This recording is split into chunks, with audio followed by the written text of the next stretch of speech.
so far. Like showing up at 9:06. That's right. Why do we want to be on time? That's right. If we're 10 minutes late for government, we're still early. That's right. They may never show up.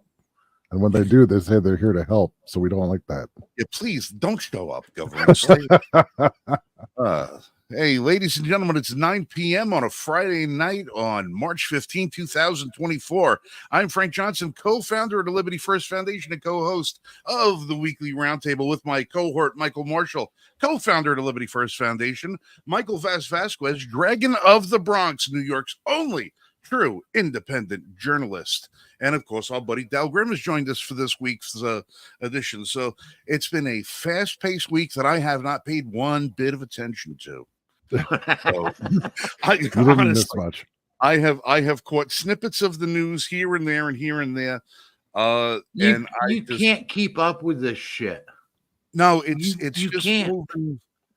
You see something come out with Fani, and you get one thing happens, and then before you know it, three other things happen before you even finish reading the first article to see what the hell is going on. So I don't know what's going on there. I know she gets to stay on the case. Her boyfriend had to get ejected from the case, so he resigned.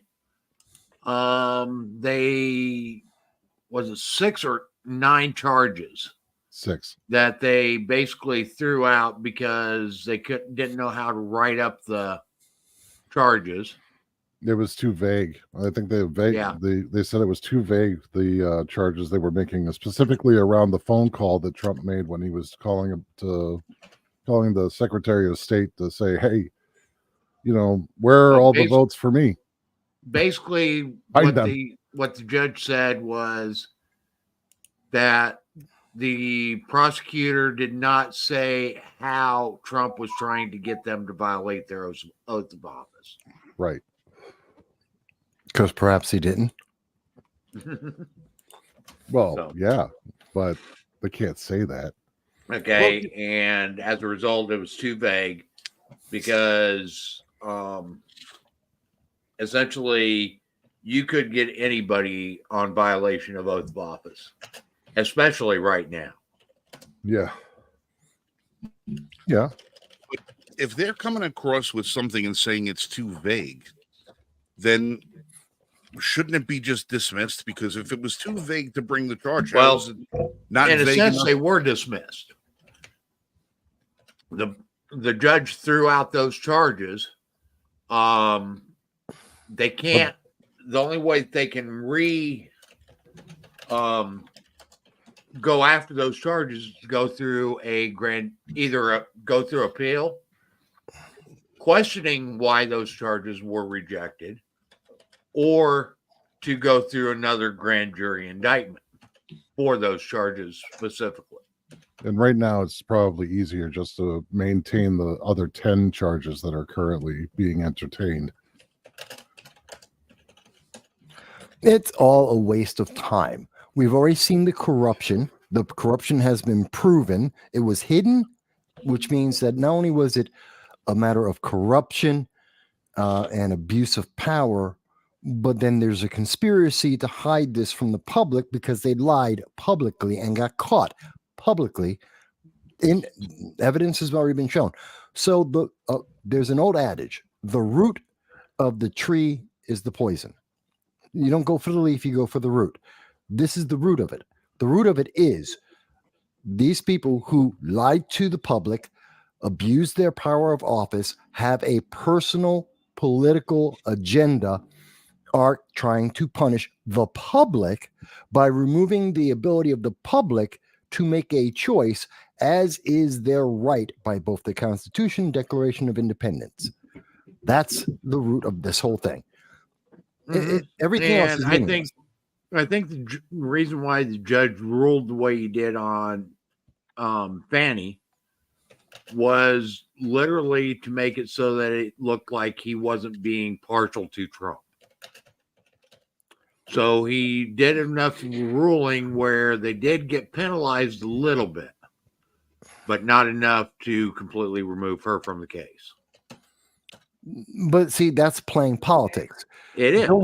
The judge isn't supposed to worry about the politics. He's worried about getting reelected, whether he's going to get donations next time he's up for an election. The answer is no. This is the law. These are the problems. She is disqualified because of her actions and her abuses of her office. Period. And you bring up a good point there, Mike. And the fact that he is looking towards his next election. Yeah. That's why I don't believe any judicial members should be elected. I think they should be appointed and they should serve for life. If they aren't going to be appointed, then once they are elected, they serve for life, provided they serve with the option to recall. I think there ought to be a option to recall in case they get to a point where they're legislating from the bench as opposed to actually ruling on law. That would be a violation of the Constitution, which in turn would violate the good behavior clause. That's where this whole ethics deal that they're trying to push on the Supreme Court doesn't hold muster. Okay, if they believe the justices are violating their ethics, then they should hold an impeachment hearing and remove them from the bench. But if they're not going to do that, at least run an impeachment inquiry into them, then they've got nothing. They've got the ability already to hold these justices accountable if they believe they are violating their ethics. Okay, because that would be a violation of good behavior. And the fact that they haven't obviously means that there's something there to do. Well, that's it exactly. And they are trying to make this into a political gamesmanship. No, it is. That's all it is. They're trying to discredit the Supreme Court. Well, that's the whole point. If they don't pass a law, how do you know that they did something? So they have to pass a new law. They can't just go to the law and enforce it. They have to pass a new law so you know they did something. So when you say, why should I reelect you? They can say, I did something. Was it effective? Was it efficient? You didn't ask me that question. Was it necessary? Didn't ask me that question. I did something. Confused the legal system, made it harder, made it more corrupt. Well, that's still doing something. It's just not beneficial. And that's one there. You bring up another good point there. Okay. Was it necessary? Was it effective? Okay. There is a clause in the Constitution that everybody tries to gloss over or tries to misinterpret. Okay. Every law that is passed by our federal government must be necessary and proper to the carrying out of the powers assigned in the Constitution. Anything beyond that is unconstitutional because it is not necessary and proper. Well, we have a lot of stuff that's not necessary. Exactly. Proper. But that's how far we've gone. That's where them just doing something is a complete violation of the Constitution. I think that's the biggest source of corruption in our government, which leads to many of the problems, left, right, doesn't matter where you are, that everyone can point to and say, yeah, that's a problem, starts with this do something mentality. People have to stop saying do something to politicians and to the government. We have to say do something effective, do something efficient, because the longer we don't say that, the more we get this corruption that eats away at everything, and they get to escape accountability because their answer is, I did something. And we've discussed that as well, too. Yeah. Okay. The American people need to quit looking to government for the solution of the problems. It's not up to government. Government's ineffective at solving problems by their very nature. In order to legitimize themselves, they don't solve problems. Yeah. Yeah. It's not in their best interest. That's why you've never seen, you never see Congress fix the problem. Most of the things that we deal with could have been fixed decades ago. Most of the big issues, we could have fixed it. We could fix immigration overnight. We could fix abortion overnight. This isn't a problem other than it gets people reelected. The longer they have the problem, the more people get reelected. Race issues, we fixed that in the 80s. By the mid 80s, we had essentially fixed the race issue in America. Racism was almost pretty much non-existent. Yeah, you had some outliers. Well, you're always going to have some outliers, but the overall trend and the overall image of America, whether you're looking at media, entertainment, life itself, pretty much wiped it out. We're talking about one generation.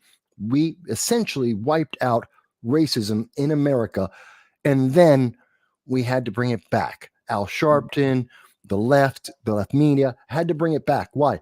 Because it gets people elected. No one was able to raise the same kind of money. People weren't able to get reelected as easily without having the race card that they can pull and go, see, it's about race. Aren't you angry? Vote for me. And that's the sad thing about it. There is good news, though. I saw that South Carolina became the 29th constitutional carry state. Go South Carolina. Woo. Oh, I didn't see that. That's good of them. Yeah. Yeah. So constitutional carry is really up and coming amongst the states. I'm hoping that it continues, that the trend continues.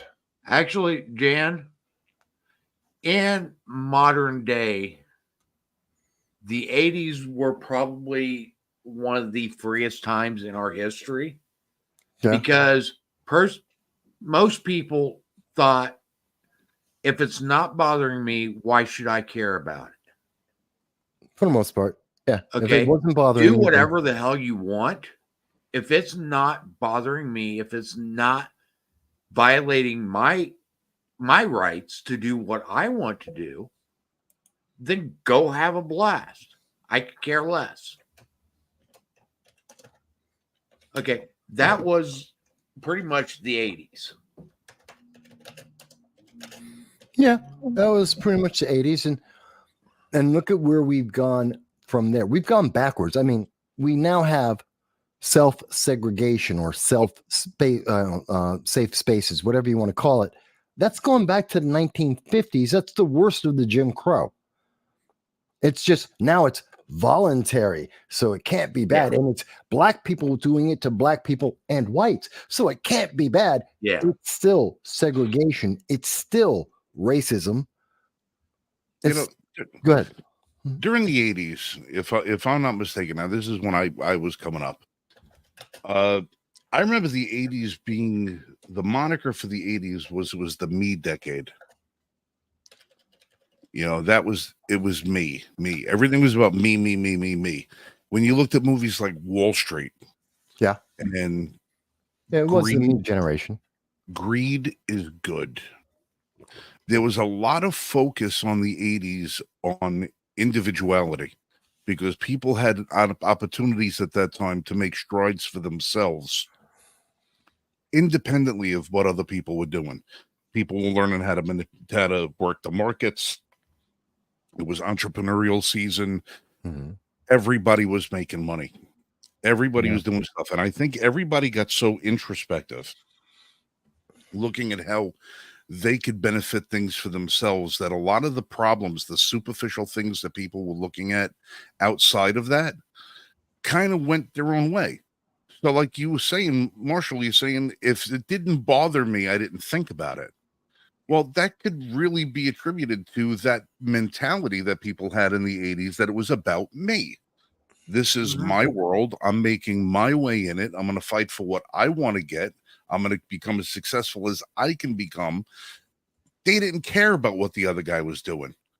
They didn't look over their shoulder to see what the other guy was driving or anything else like that. You had a lot of the keep up with the Jones factor, but that lent to competition. That lent to people saying, I'm going to do better than the Joneses. I'm going to do more. I'm going to do better. I'm going to do faster. And people were rewarded for individual achievement. They were rewarded highly at that time for the skill set that they brought with them. So when you have people, what was that movie with Will Smith where he played the stockbroker who was living in his car or whatever it was. And that was, yeah, that was at that time. He was a guy who nobody would give him a chance. You know, you looked at him because he came in with dirty clothes and all the rest of that stuff, but he could outperform everybody.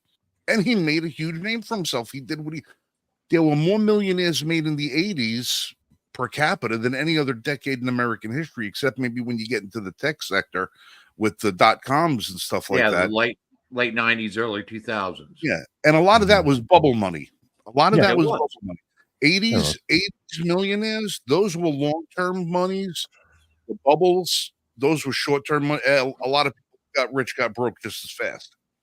But it seems that when you have people that are focused on themselves, focused on their own needs, their own families, their own gain and everything else like that, all the rest of that superfluous bullshit falls to the wayside. It does. People don't think about it as much. They don't focus on it as much because it's not in their radar. They don't care about it. So if you don't care about racism, it's not affecting you. If racism isn't affecting you because you don't care about it, you're moving forward. And that's going to be said about all races. Well, it's about the drive of the emotions. The politics is about driving that emotional response. That's why the ads target your emotions, the conversations you listen to. And the left is better at it than the right. Not that the right doesn't try to do it. The left is better at it. That's just a fact that they can drive emotions so well because they've been practicing for so long. And when you do that, when you get emotional, you stop thinking. I mean, what do people lose? What do they say when you're training to fight? Don't get emotional. Stay as calm as you possibly can. When you're in an emergency situation, whether it's an earthquake, a coup attempt, a fire, a flood. I've been through all of these things. Gee, what happens? Well, they always tell you, and the smartest thing to do, slow down, think. Don't react, think. Think through what's going on. You will increase your likelihood of surviving and not getting injured by thinking through the situation. If you're just running around like a chicken with your head cut off, you're probably going to get yourself killed. If you're thinking, the order of magnitude that you're going to survive increases exponentially. And so that's very important. And we see a lot of that when the 80s had less, not none, but less and less effective emotional triggers to get people to react counter to logic. Today, there is none. I mean, we started under when AOC did her 60 Minutes interview. That I count as the start of the emotional government, where we are governed by truth, my truth, my feeling, not the facts, not anything empirical, not the data, just how do I feel? And we have been carried since that time going till today and probably for another year or two, this whole thing of, but I feel it must be true because I feel. And the more you do that, the more you're going to damage yourself and everyone else around you. And things that, and they're capitalizing. You know how they're capitalizing on it right now? I'll give you one great example of this. Where is it? Hang on. A great example of that is right here.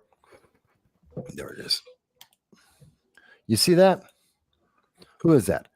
No one should go to jail for smoking weed. Vice President Harris says at the White House. Most people, they're counting on the fact that no one's going to think, that they're going to react emotionally. Either you're against legalizing drugs or you're for legalizing drugs. Maybe you're selling the drugs and you're like, oh my God, listen to this statement. They want to legalize drugs across America. Doesn't matter that Oregon just showed us that legalizing drugs wantonly is a bad thing. And every promise you've been told about how great it's going to be, lie, didn't happen, doesn't work. No, that's not the part that you really should focus on. This is the same woman whose claim to fame, she only has two. One, she slept with Willie Brown. Two, she arrested and jailed more black people for drug offenses than anyone else. That's and why fabricated evidence to keep them in jail when it was proven they're innocent. Exactly. They were in jail and they were going to stay in jail because that made her famous. That got her elected, which then got her to where she is now. And she's the one who's now saying that, no, we're going to legalize it. No one should go to jail. This is a slap in the face of so many people on so many levels. This is absolutely pandering for votes. And it's based on the fact that you're going to be emotional about legalizing or not legalizing drugs, and not this woman just did a 180 in your face to take advantage of getting votes.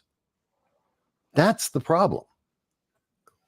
I think the most emotional appeal I can remember from the 80s were the Feed the Starving Kids in Africa commercials that you used to see. Sally Struthers? Yeah. You can feed 10 Somalians if you just send us $1. 10 cents a day. Yeah. It cost a cup of coffee. And then you had Bonnie Franklin from One Day at a Time with the little short bob-headed, red-headed hairdo. What can one person do? Oh, I'll tell you, not much. I don't remember Bonnie Franklin. I do remember Sally Struthers. In the commercials before Sally Struthers was. That's what I remember for the 80s. That emotional appeal. I have an eidetic memory for these things. I remember every spokesperson for every cause. Yeah, I didn't remember her, but I also did remember the 80s were also the time of This Is Your Brain on Drugs, which we've seen memed to hell. That is the biggest joke. I mean, everyone's get some help. Yeah. This is your brain on drugs. This is your brain on drugs with bacon and hash. Well, but, at least then it was bacon and hash, and now it's going to be human calves. Oh God! No, it's going to be bugs now. Here's what's real funny on this is Biden. Here they are. They're doing a complete flip flop because Biden was one of the sponsors of the crime bill that caused a lot of this, the war on drugs stuff. Well, Biden was also a proponent of border security at one point. He claims to be a proponent of handling, classified documents the right way. He claims to be a proponent, about not sniffing babies. But come on, Jack. It was in my Corvette. It was locked. Yeah, of course. The safety, the Fort Knox nature of his garage with what do you call that lock? The gorilla lock. Not even the gorilla lock. It's the lock that everyone used to use for their locker in high school. Master lock. Master lock. That's it. Master lock.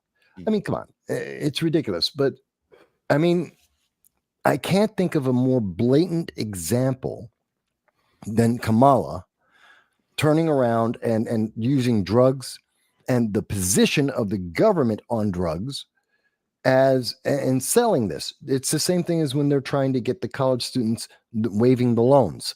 They're buying votes. They're saying, if you elect me, not the other guy, this is the free stuff I'm going to give you. These are the perks, the little pick-me-ups, the emotional boost that I'm going to give to you.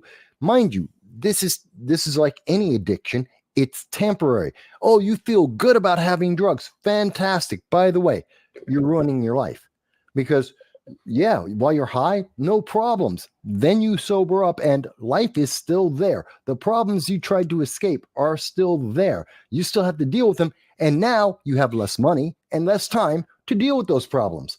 So you get high again because you're even more depressed than when you started off. Oh, isn't that a nasty little spiral vortex that you put yourself into? And the government's doing it because they don't care about you. They care about the tax money they're going to get from those drugs. They don't care. They don't care about you.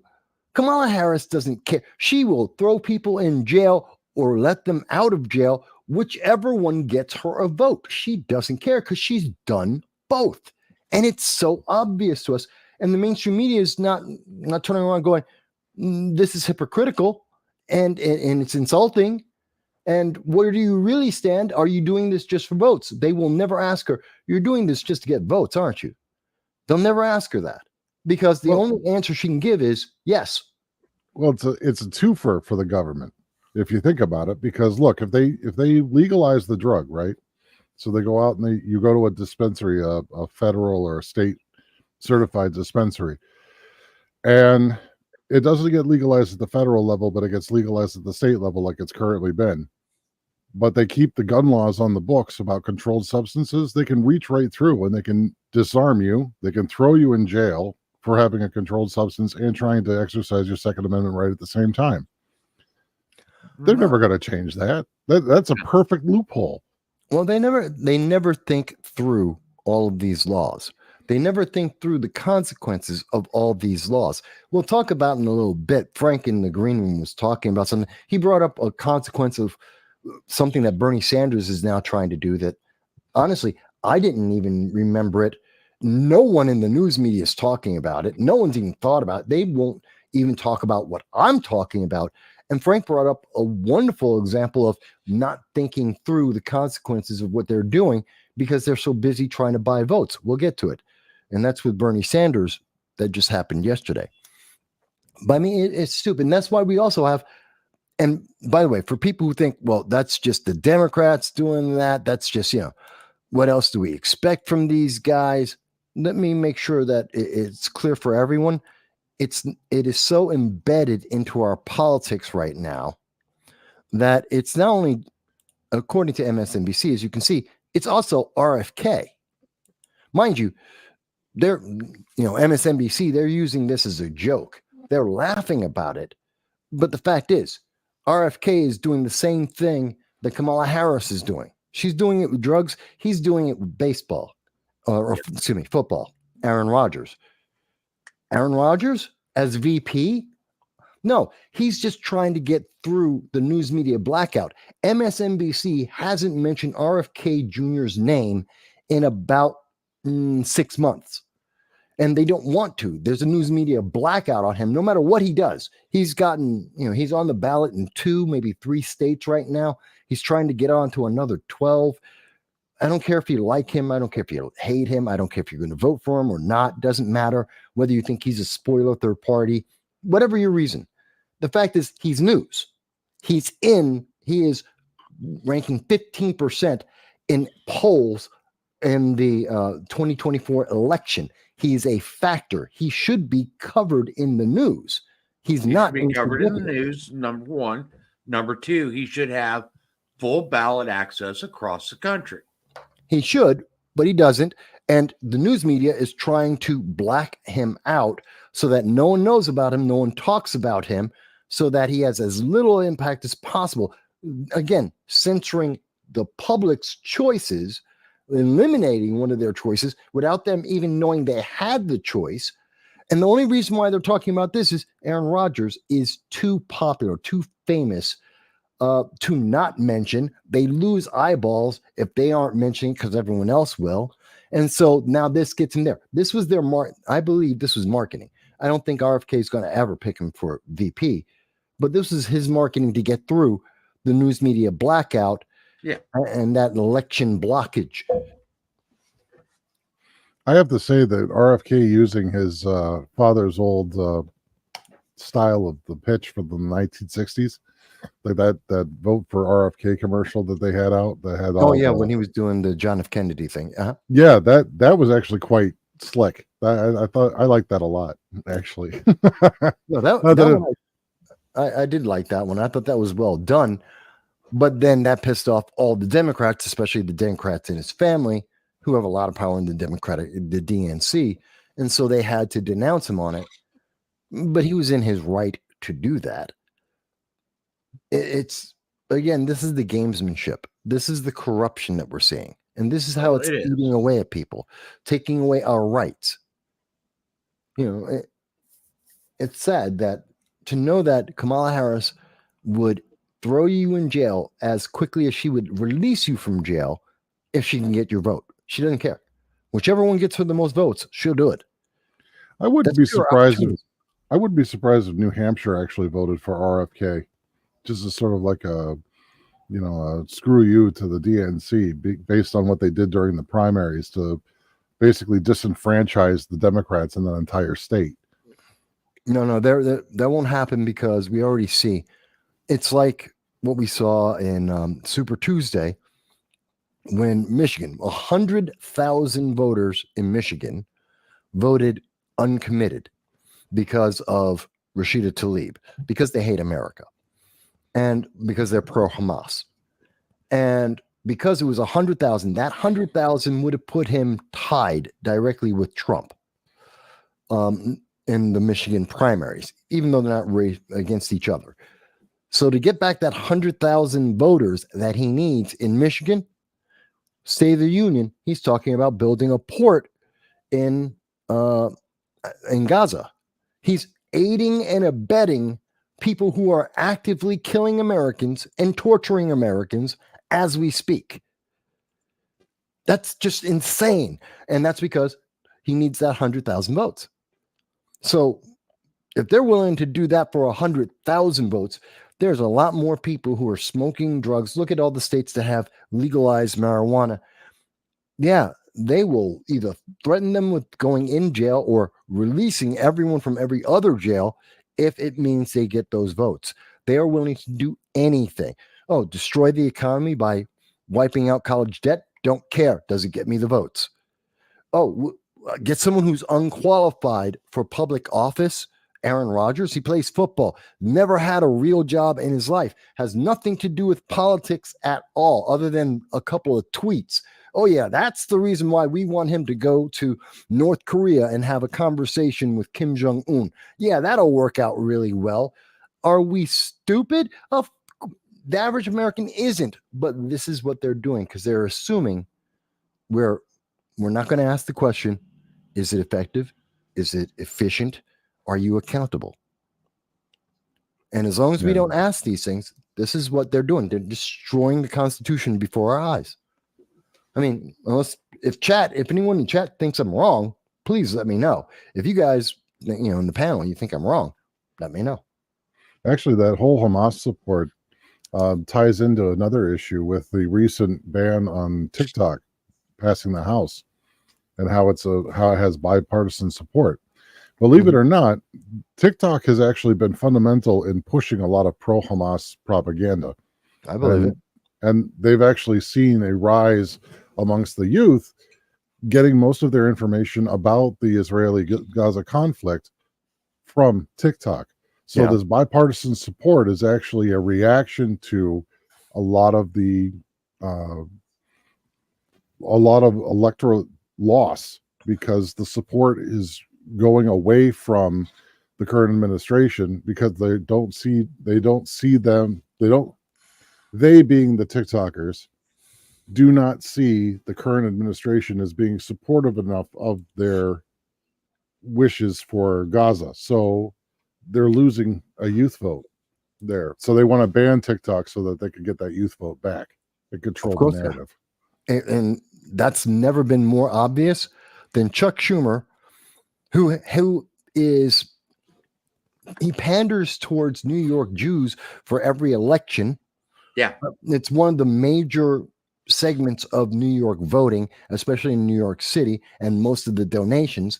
So it's actually one of the factors that has kept him in office. Yeah. And now, because you're seeing that reaction, which is driven in part by TikTok, it's driven in part by the Democratic Socialists of America. Because of that progressive movement, which is supported by communism, the Chinese communists, what a shock there. Well, it's so strong that he now has to actually throw away one of his bedrock core constituencies. And he's coming out and now saying, oh, well, we have to change the government of Israel. We have to change everything. They have legal. No one's ever disputed the elections in Israel as being legal, as being above board, being honest and fair. And here he is, Chuck Schumer, in another country, knows nothing about it, and here he is trying to influence that other country's elections so that it politically helps him and helps the progressives and communists. All right, so let me ask you a question. Since this piece of shit Schumer ran around with every other Democrat for years complaining about how Russia tried to interfere with our elections. How come nobody's calling him to the carpet about how, well, hey, Chuck, aren't you trying to interfere in elections in somebody else's country? Why don't you mind your friggin' business? Yeah. He'll never be asked that question. No. He'll never be asked that question. Pieces of shit. Yeah, he is. New York Times. They will never. I just showed you the New York Times article. They're never going to say, in that article, they will never say, hey, Chuck, you're interfering just like you claimed Russia was interfering in our elections. They'll never ask him making that statement, we need to change the government in Israel. If you were to put that into a soundbite or a video clip and run it on the news and add it up for how many seconds that ran on American airtime for however many months that it was, and put a $ on it, I'm sure it would be more than the $160,000 that Russia spent on ads in the 2016 election. Do you know how much money it costs to get an ad in the New York Times? Right. And so he's got an entire page. How much is his word worth? Yeah, how much is his word worth? Because that's $1 million or better in free advertising for the opposition for Netanyahu. Yeah, it's millions. And that's just if he's doing that, he's also doing more.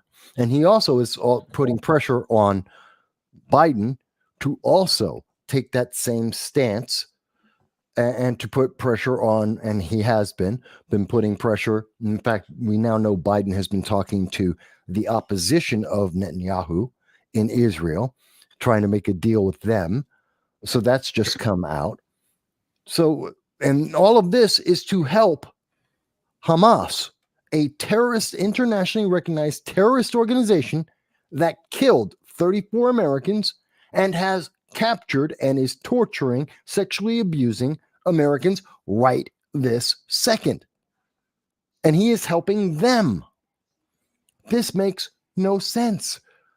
You are giving money to the people who killed your people, who are torturing your people as we speak. You are trying to hurt our ally that is trying to get our people back, that are trying to protect our people. This is the inversion of logic. This is the perversion of the purpose of government, protect our people. This is unconstitutional. Well, you said it makes no sense. Again, I will remind you, these people are evil. It doesn't have to make sense to you or me or to anybody else walking around who's got, an IQ over 20. It makes sense to them because they're evil. The destruction, listen, why we're the big Satan, Israel's the little Satan, right? Isn't that the common thread that we hear? You have people in our government who are willfully trying to destroy the fabric of the United States. No, there's only one other great, I'm going to use the word democracy out there, and that's Israel. If America falls, Israel falls.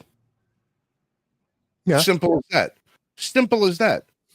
But that's the end. That's the end game. That's the end goal for them. Biden has no love for Israel. He's got no love for the Jewish people. The only thing that the Jews are to the Democrat Party are the same thing the blacks are to the Democrat Party. A vote. A vote handed to every 4 years to try and remain in power because the promise is worth more than the fulfillment. As long as you keep failing to live up to what you said you're going to do, you can continue to promise to do it. And failure is worth it for them. They don't care about the blacks. They don't care about the Jews. They don't care about the Hispanics. They don't care about anybody. All they care about is power and reshaping the United States into whatever the hell is on the back pages of the rules for radicals. That's the only thing they're interested in. If you want to ask why Biden's do what he's doing, ask Barry why he's having Joe do what he's doing. Because Barry's the one running the show from the basement. It's the authoritarians club. Fan of Israel. No, and you're right. And it's the authoritarians club, basically. I mean, what Voss and I have been discussing for almost the better part of 2 years is the fact that there's this this sense that feudalism never died; it just changed its pants. Right? It's old aristocracy meeting new aristocracy, and they're all trying to get together to reestablish this globalist style gentleman's club that only a select few are allowed to wield power, and then the rest of us are the chattel that are going to fuel it. And that's how that's what you're seeing before our very eyes, is this consolidation of power, and the players are attempting to gaslight the rest of us into not thinking for ourselves and not acting on our convictions. And they do that by disenfranchisement. They do it by deception. They do it by confusion. They do it by pitting each other against one another. I mean, when you think about it, what we were talking about the other day, hyphenated Americans. Oh God! Why are we hyphenated? Why would you even choose that? You are of the country that you're in because you want to be there. So why don't you be that? It doesn't matter where you came from. If you believe in liberty, then you come to America because this is where liberty flourished. It doesn't matter now. They've managed to convince people that it's better to divide oneself and insulate oneself within this hyphenation so that you all get yours, and somehow that's going to equal out and create some sort of equity, which really all it is slavery. Equity is evil. So once again, Frank, this is why you get paid the big money. Yeah, they're the big evil. Money.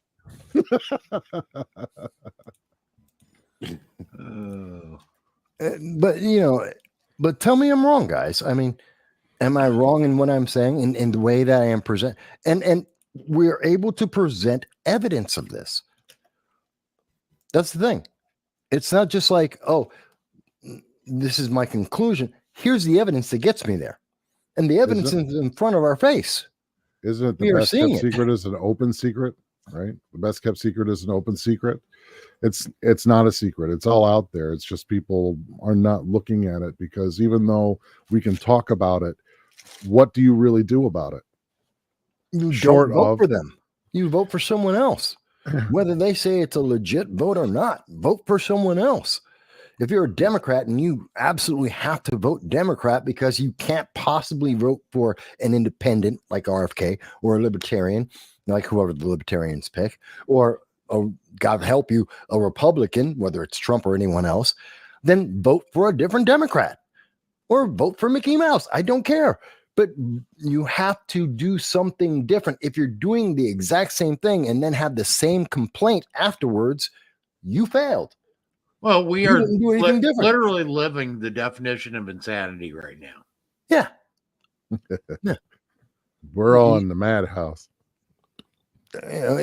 You voted for the same guy and he did the same thing that he did last time, and you were upset then and you're upset now, and you got nothing as a benefit, and everything fell apart, and it fell apart even more, just like you knew it would, just like you were told it was going to. So you're going to go vote and do it again. What? I laugh because it sounds economy. Biden has failed in every economic endeavor that he has tried to do. It is mathematically, empirically, absolutely correct to say that Biden has failed in the economy. That is a fact. So you need to reelect Biden so that he can continue to fail at the economy. Why is that? How? I don't understand that. I don't get it.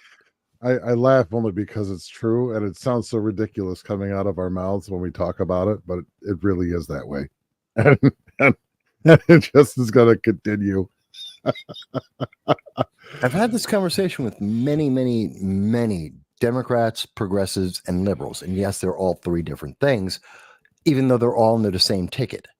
So as much as they're like, oh, I'm not a Democrat, I'm a progressive. You're on the Democratic ticket. I'm not a progressive or a Democrat. I'm a liberal. You're on the Democratic ticket. So you're a Democrat. Yeah. You mean they don't even like saying, they don't like to admit, oh, I'm a Democrat. You're on the Democratic ticket. You're voting for the Democratic candidate. So you are a Democrat. whether you saying that, oh no, but I'm different, but you're supporting the same thing that is causing the problem that you admit is the problem. Yeah. What's the difference? So they can so you can go to sleep a little bit better because no, I'm just a liberal. I'm not responsible. I'm a liberal. But you voted Democrat. You voted for the problem. But the irony is that honestly, the real liberals are you, Voss, me, Frank, Mike. We're actually the real liberals. Classical liberalism. Yeah. Well, and therein lies the problem. Like the titles, the words, they've all been hijacked. Our language is not even our own language anymore. It's been made up and confused, and definitions have been changed right before our eyes. What's a recession? Well, we're in one. No, we're not. We changed the definition. Well, who gave you the right to change the definition? Well, I did. Well, who are you? I'm the guy in charge. Yeah. I'm the guy you voted for. Well, I didn't vote for you. Did you vote for him? You look at your neighbor. They're like, no, I didn't vote for him. You look at your other neighbor. No, I didn't vote for him. Meanwhile, somebody down in New York City is like, oh, yeah, we voted for him. I don't know why. Something as simple as, did we vote to change the definition of a recession? Did we vote to change the definition of what is a man, what is a woman? Did we vote for these things? No. Someone just woke up one morning and said, it's changed. You no longer can say those things because it's changed. But wait a minute. No one got a group together and said, hey, let's change this. Let's look through this. Here's the reason. No, you just changed it. And you changed it to some of the most asinine things. As an example, and I think it's most clearly seen, what is the definition of a woman? Not a man. What is the definition of a man? Not a woman. That's called circular logic, people. That's not a definition. You haven't answered the question. And that's a problem. And we're supposed to be dumb enough, compliant enough to never bring that up. And if you're compliant about something as essential and critical and clear set as what is a recession, what is a man, what is a woman, if we can't get these essential, clear, absolutely well-defined items correct, then how can you go into law and get that correct? What's a hate crime? A hate crime? Well, that's a crime against. What is a hate crime? Notice we have you killed someone. Well, that's a hate crime, right? No. It was a white guy who killed a white guy. Oh, so that's not a hate crime, but they hated each other. Yeah, but it's not a hate crime. How about this black guy who killed a black guy? Well, that's not a hate crime, but he killed him because he hated him. That's not a hate crime. Oh, but the black guy killed a white guy. That's not a hate crime. But the black guy said he's a black supremacist, like the black guy on actual fact, New York City subway 2023, the black supremacist on the New York City subway who shot people because he's a black supremacist. Okay. And that's a hate crime. No. That's just a black guy being angry and shooting people. But it's all about hate. He said so. It's in his own words. He had a manifesto. Yeah, but that's not a hate crime. Oh, but the Buffalo shooter, same year, a week after the New York City subway shooting, yeah, that was a hate crime. Speaking of subways, did you see that latest gem from the you should be there from the New York City subway system yesterday? Just caught that one. Woman who got thrown onto the tracks because her boyfriend just pushed her onto the tracks, and all the state troopers and all the National Guard didn't stop it. Well, it happens every week, so who cares? No, the two guys get into an altercation on the subway. One guy sitting there minding his own business, and he's accosted by some very hostile individual. The hostile individual and him get into it. They're arguing and stuff like that. The hostile guy pulls out a knife, and he goes to stab the other guy. The other guy manages to wrestle the knife from the guy and inflict injury to the guy who originally had the knife. Then the knife winds up on the floor. Now other people get involved and they try breaking up the scuffle because the guy who pulled the knife is now the hostile guy is now the victim. The victim is now the hostile guy. So now there's a guy with a stab wound, the knife on the floor, but the guy who stabbed, who pulled the knife out originally, goes to his bag, pulls out a gun, goes to shoot the other guy. The other guy wrestles the gun from him and puts a slug into the guy. So the guy went from victim to assailant to a victim to assailant, and now he's under arrest. Yeah, there's a slight difference. Actually, he has been released. Has he? Yeah, and it was ruled as self-defense. Yeah, but I heard initially when I heard about it, there was the aggressor and his girlfriend. He was stabbed by the guy's girlfriend who was involved in the altercation. So the victim who became the aggressor, who became the victim, and then got arrested. The fact that he got released is immaterial to the fact that he was the victim. He got arrested. Okay, he never should have been arrested. Okay, no, he had no weapons to begin with. He was trying to mind his own business. He was forced to protect himself, and did so with the offenders with the assailants' weapons. Yeah. All right, now it's just it goes to show you the two things that this completely flies in the face of everything that leftists tell you. All right. One, it proves that if you're on the subway, you need a way to defend yourself because the cops are not going to be able to do so. No, the cops were on the platform. The other thing that it tells you is the fact that the people who are on the subway don't give a shit about what laws you pass. Well, here's the thing. Didn't they just bring in 750 National Guard troops? Yes, and they didn't do a damn thing. Check bags to prevent this very thing from happening? Yeah. One, it's random checks on the bags. Two, that's a violation of the Fourth Amendment. Three. Oh, I agree that it is a violation, but isn't that the whole purpose? Well, that's what happens when you have they're playing lottery. They're doing the lottery. It's 5.5 million people on the subway per day. Every time one of those guards go in, they've got a 1 in 5.5 million chance of getting the right person. It was never going to make anyone safe. And here's the example of it. It can't.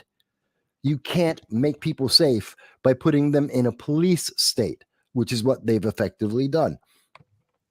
It's so aggravating. It really is. But that's yet another example of what I'm talking about with this emotion, because they use the emotion of safety. Here we go. We've nationalized we've activated the National Guard. You're going to be safe. That is a statement of feeling, not fact. And it is in no way could it possibly actually work. That's 750 National Guardsmen is not nearly enough to handle the MTA. You are absolutely guaranteed you're not going to be made more safe because of that.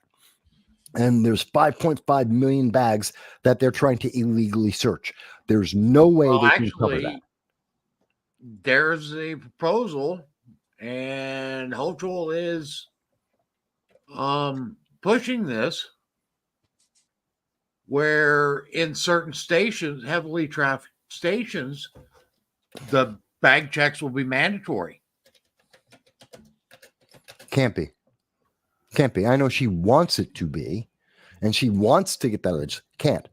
I don't care. Even if New York State legislature passes that, it is a violation of the Fourth Amendment. It is a violation of our God-given birthright rights. Now, here's what they're saying. Well, they'll do it until a judge tells them they can't.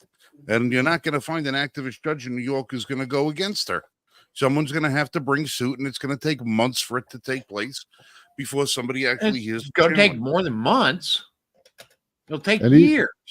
No, just like all this stuff does. Now, to be fair, the New York, subway riders may soon be subject to mandatory bag checks. Thousands of members of state personnel would be deployed to NYC's busiest subway stations to perform mandatory baggage checks to improve overall subway safety. Yeah, they worded it like that to make it sound like she has the right and the power to do that. She doesn't.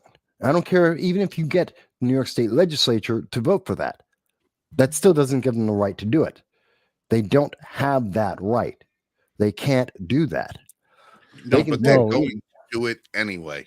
Yeah, right. Well, that's what I was going to say. But to be fair, it probably would hit the New York State Supreme Court, and it would be shot down like the red flag. Here's how they're trying to, but it would still be enacted. This violation, okay, because the check is mandatory or isn't mandatory, it's voluntary. Yeah, I know. But if you refuse to volunteer for the check, you can be refused to be allowed on the subway. Which would then violate the 8th Amendment, cruel and unusual punishment. They don't have the right. You can't stop me just because I didn't comply with an unlawful, unconstitutional request. Does that mean that I get to be punished? That goes back to what have I also said about it is right here. Accusation equals guilt. You've been accused because you didn't comply. Then we are going to accuse you of being guilty, and therefore we're going to punish you as if you are guilty. You can't come on the subway. Sorry, 8th Amendment, you're wrong. You can't do that.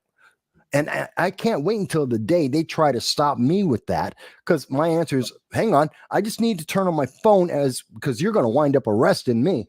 Because 1, no, you can't look into my stuff. 2, you can't stop me from going where I'm going. Get out of my way, or arrest me, or shoot me.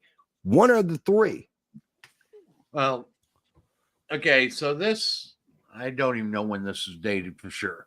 Stock riders will be able to refuse bag check. However, they will be unable to enter the station until they give consent. They can refuse, said Governor Hochul. No, they can't. We can refuse them. They can walk. Additionally, Governor Hochul is proposing an amendment to state laws that would restrict anyone who has been convicted of a violent crime against a passenger from riding a subway or bus. This ban would prevent assailants from committing further attacks on the subway for at least 3 years. Yeah, and that's also a gimmick. Because here's the thing. If you're arrested because of an assault, that's going to almost always, and when we're talking about the subway, that means you're New York State assault in the 2nd degree. That comes with a mandatory 2-year prison sentence. She's asking for banning you from the subway for 3 years. So the day she does that, she guarantees a 66% success rate because the person is going to be upstate in the jail and won't be able to be on the MTA, which means she can turn around and use it as a gimmick in her ads for re-election, saying 66% of the time we've kept these criminals off of the subway. Yes, because they're in jail because they committed assault, not because your law worked. But here's the deal too. She also can't do that because of the simple fact is you have people that have been arrested and convicted and have done their time. And now she's going to say, okay, now you can't go on the subway for 3 years. If you got somebody who's just released and they just wound up serving the time, and then you're going to tack an additional penalty onto what the court already prescribed as the remedy for the crime that they committed. Denying them the ability to eat and they live. do that already. Yeah, you're penalizing them in addition. That's illegal. You can't do that. They do that already, Frank. Yeah, they're doing it already. They take away voting. They take away gun ownership. That questionable, right? But at least here, all right. We listen. You and I, Michael, we're absolutists. Okay, we're absolutists. You serve your time. You're convicted. You serve your time. You come out. You get your justice, your rights restored.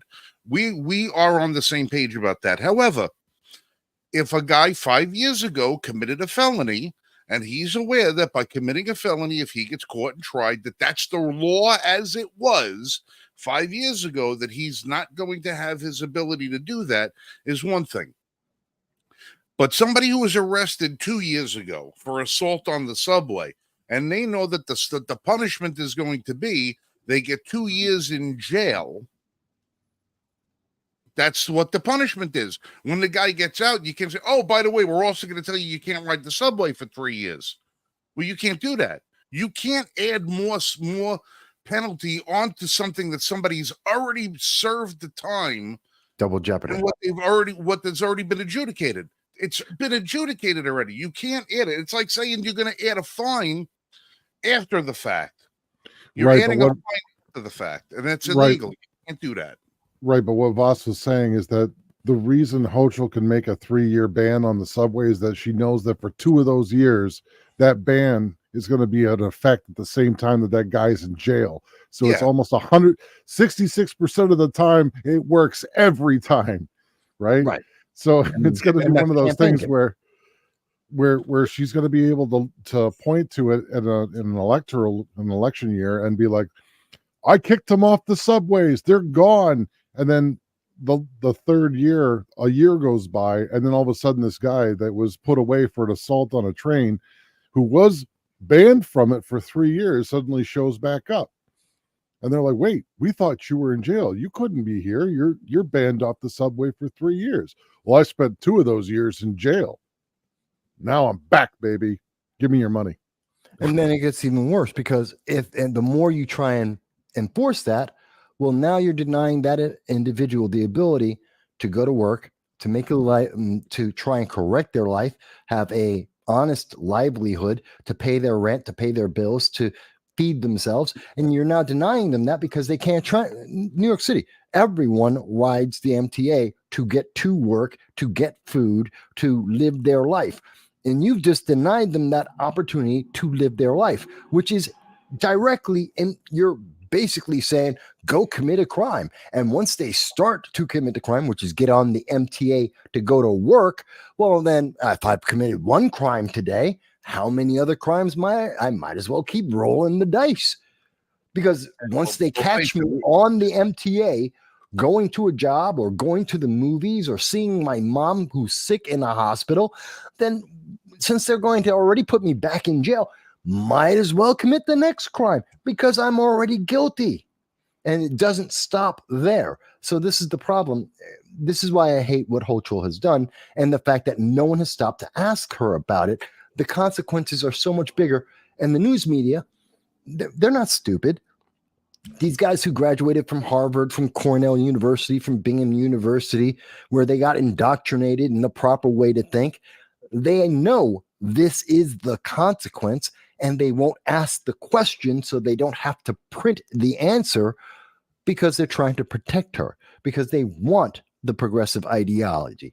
They don't care about the consequence because it's not going to affect them. They're not going to be the victim. Why? They don't live in the city. They get the black cars, which for people who don't know, that just means it's a private cab. They get the black cars. They get to use the Ubers. That's all on the company car account. They're not on the subway. They don't have to deal with these people. They don't live in the city. They live on the outskirts of the city on Long Island or upstate. So they don't have to deal with this problem. So they don't care.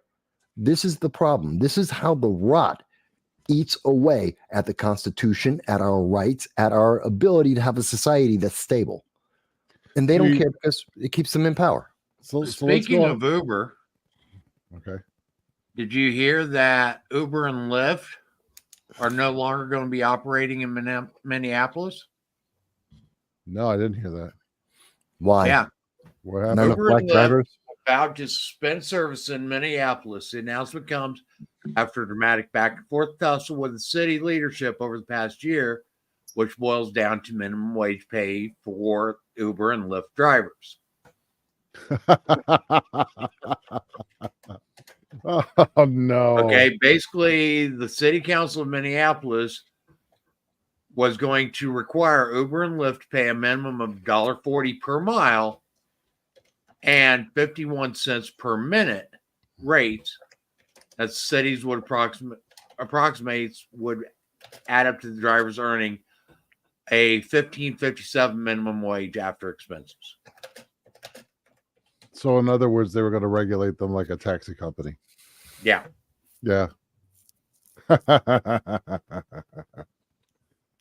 Okay. According to Minneapolis, basically the drivers in Minneapolis currently make a median pay of about $13.63 per hour after expenses, according to data from the state.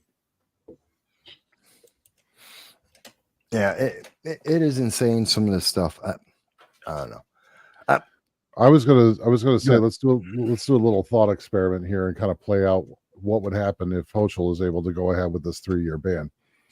So, in order to be able to make sure that the right people got onto the subway and the wrong people stayed off, one of the things that you would have to do is you'd have to make sure that you could identify everybody that was going in and out of the station, right? So one of the things that the state could do is they could do like what China does, and the CCP has domestic cameras all over the place. They would start using gait recognition. They'd start using face recognition. They could do up a whole technical database of the citizenry of New York State. And you essentially would live in a police state with a social credit score.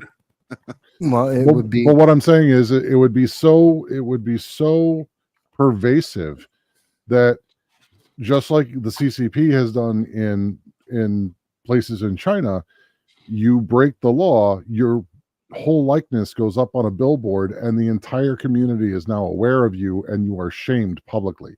Mm-hmm. Yeah, and that's the problem. They have to violate your privacy. They violate not just your privacy, everyone's privacy, to be able to try and punish this one person above and beyond the punishment they already received. Now you have to punish everyone. You have to take away everyone's rights so you can then put that one punishment on that one person, maybe sometimes, if they continue to commit. Again, it's destructive. It is evil. Mike McLean had brought up the question as well, and I agree, just like you're saying, Dow. It's just, again, we keep falling down. The dominoes keep moving. And if we're able to think about it. New York Times has 10,000 people. CNBC, MSNBC have 10,000 people apiece. These people, some of them are getting 6-figure salaries. They're getting input with AI and all the reporters and the database that they have, and they have connections to each and every one of these politicians. And they are able to focus on singular topics. And they could do this, and that's their job to do that. And you mean to tell me not one of them has been able to figure out what we've been able to talk about? And in the space of 5-10 minutes here, we've delved into this deeper than the entire New York Times, 30,000 members of the news media who collectively are getting tens of millions of dollars, and 4 guys on the internet figured out the problems, and they can't. Well, let's also not forget that surprisingly, her plan will get approval by a majority of New York City residents. Mm-hmm. You know why? Yeah. Because it wasn't that long ago that they're talking mandatory vaccinations for people. And if you didn't get vaccinated, that you were public enemy number one, you should be excoriated. Your face should be on a fucking milk carton. You're going to get sent to a camp. Yeah.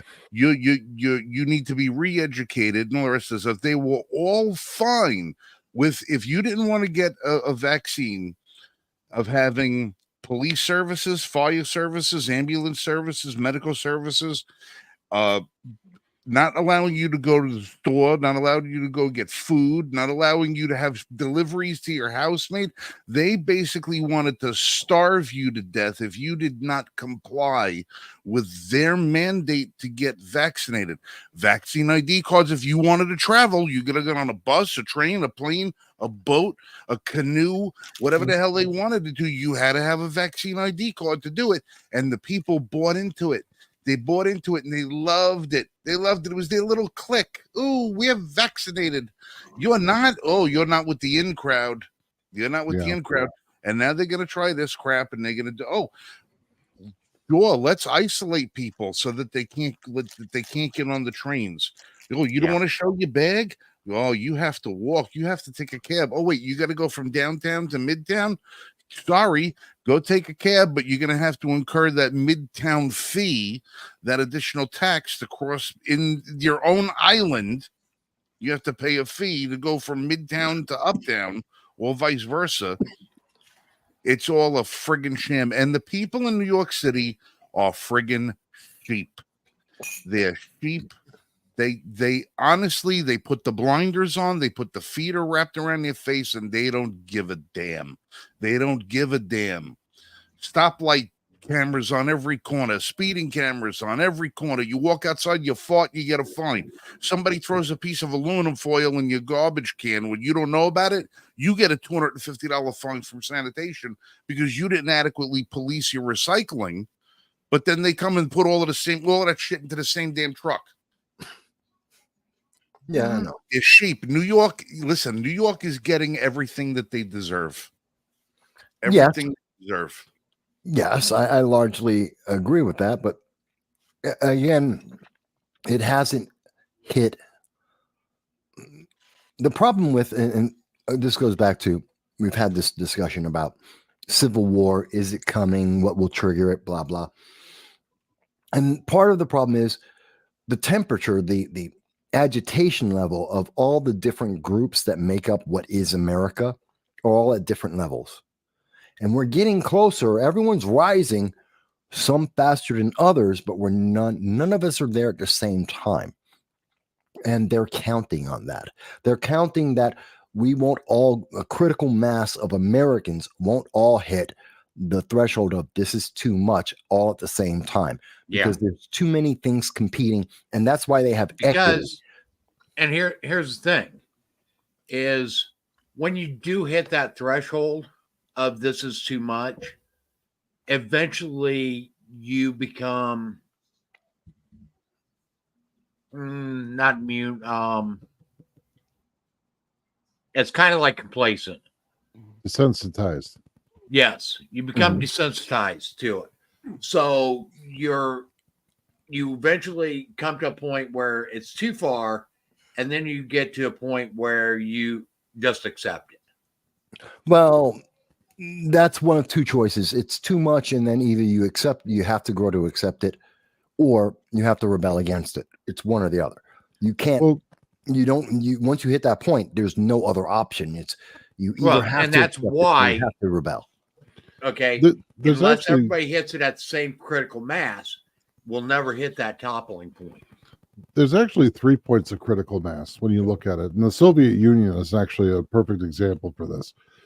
If you have the critical mass of dissatisfaction first, and that's the one the politicians don't want, because if it's just dissatisfaction, and you have a critical mass of population that is able to peacefully, passionately, but peacefully say no collectively and deny the government the ability to pursue these avenues of evil, then there's nothing you can do. The government will not have the resources to be able to enforce something on that large of a population without using some phenomenal force that pushes you to the next level of critical mass, which would then be the actual kinetic conflict, which is the war. And then in terms of the Soviet Union, they pushed through that, and then you get that desensitized critical mass, which basically accepts that this is the way things are, but then they subversively will meme it to death. They'll make humor about it. I mean, even in the most dire situations, I can remember talking with friends of mine that lived under the communism in the Soviet Union.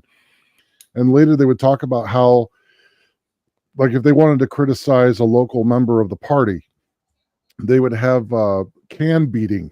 They would take a 55-gallon drum and they would say, beat the can for the love of the party or something like that. And it on its face, you're just hitting a 55-gallon drum with a baseball bat. But it was symbolic that you were actually striking against the party, but you really weren't doing much of anything. But it was just a way to show your dissatisfaction. I think we need to do like they are in France. Well, France. I'm glad you're bringing up France. Yeah, well, before you guys get off onto Francis, and I'm going to be getting out of here in a couple of minutes. I hear some noises downstairs that are making me curious to know whether or not my dogs would like to go out. and there's nobody else here to police that activity. So I am going to have to do daddy duty before I wind up having to do duty. But well, at least you're not having to do this duty. No, that's a duty I don't want to do. No, I don't want to do that. But before I go, want to call you guys' attention to something that you guys may have missed. I gotta clear this friggin' pop-up ad because I goddamn hate pop-up ads. This week, I don't know if you guys know Mark Coleman. Mark Coleman is a former UFC heavyweight champion of the world. Mark Coleman is one of the guys in this country who is the father of mixed martial arts in this country. Mark, he's a legend. Before anybody knew who Randy Couture or Chuck Liddell or any of those other guys were, Vass, you need to get some testosterone and start watching some fights. Mark Coleman is a legend. He's had a very rough life. Well, earlier this week, in his home in Ohio, his home caught fire. He woke up to not being able to breathe, and not being able to see, and not being able to do one thing which is more important than anything else. His parents were in the home. Mark Coleman, without being able to see, without being able to breathe, located both of his parents, brought them both out of the house, suffering massive smoke inhalation, burns, and everything else. He's been in a coma for 3 days. He just came out of the coma today. And an act of heroism beyond what most normal people could ever do. Mark Coleman said as of himself today, after finding it, because he had no idea that he even managed to save his parents. He collapsed before he even knew whether or not they were alive, and he saved their lives. And he dragged them out of the house. And as soon as when he came out of his coma, he was in a coma for 3 days. Came out of his coma, he said, "I'm the luckiest man alive." Yeah. Mark Coleman he's a friggin' stud. He's a stud. For anybody to have the wherewithal, the power, the strength to be able to overcome something, we've seen it in so many circumstances with Mark when we had our friend Raul Mendez here. You know, people that have overcome a tremendous event that took place and they still had the fortitude to come through a winner and emerge a hero and save lives in the process. We always put so much emphasis on everything that's wrong with this world.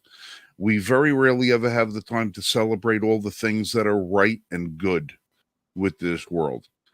And me personally, I've been a Mark Coleman fan. I've been a fight fan my whole life. To know that Mark is going to be doing well or doing better. He's still in a tremendous fight right now. He's got his blood oxygen levels are horrible right now, but dude is a stud, and we have to sing his praises a little bit and thank God there's men like him out there, because I'm sure it wouldn't have just been his parents he would have run in to save. He would have saved somebody else too if need be, because that kind of heroism doesn't know a bond.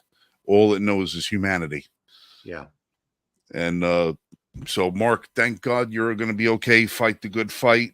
We're working on something on a little side project. We spoke to a couple of your friends earlier this week, today, Mark, and we're going to see if we can't help you out a little bit if we can. But in the meantime, I'm going to get going. You guys be safe and shoot straight. I'm going to probably show up in the comment section at some point while I'm standing outside getting rained on and everything else. So when you do that, let us know how the Paul t-shirt thing did. How the which? How the Paul t-shirt thing did for Paul for the gun Paul Harrell, the fundraiser, I believe the Paul Harrell shirts are still available, but at last tally there was a cutoff date when when they were going to be running the shirts at that price. $675,000.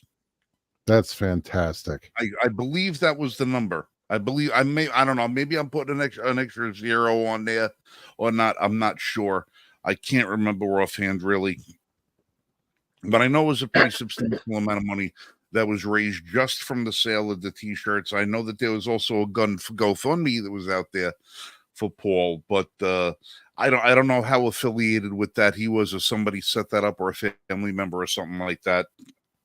We were just associated with the T-shirt fundraiser, because at least that we could trace everything. So, right. But again, with Paul, we're still wishing Paul Harrell the best. Paul Harrell is still out there fighting. But listen, you guys wrap it up tonight. I'm gonna go do what I need to do. We'll catch you back next week. Oh, before I go, you guys see my new fishing pole? Fishing pole. Fishing pole. Oh my God, I can only imagine. All right, hold on. What is it? An M203? Watch, he's going to pull out an M203. People who aren't in the military have no idea what that is. Gun people know what it is. Yeah, I know what it is. Huh? No, I'm not going to be pulling out a firearm, because the last time I retrieved a firearm from the collection over here, YouTube had a shit fit and said, "Oh my God, he's gonna blow the world up," and they cut our stream off. It wasn't an AR-15. They can't do that. Well, here's the thing. On the Range Report, one of the things we've always tried to do is try to bring you the newest, the latest, the greatest, the cutting edge and stuff like that.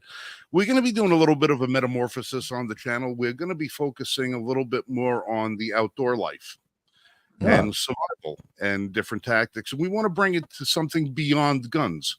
We want to start, I've been amassing a huge collection of different gear, survival foods, different products that we've been slowly but surely testing and everything. And one of the things that I realize is that most gun guys and gun girls are hunters or fishermen or fisherwomen. We like to go fishing.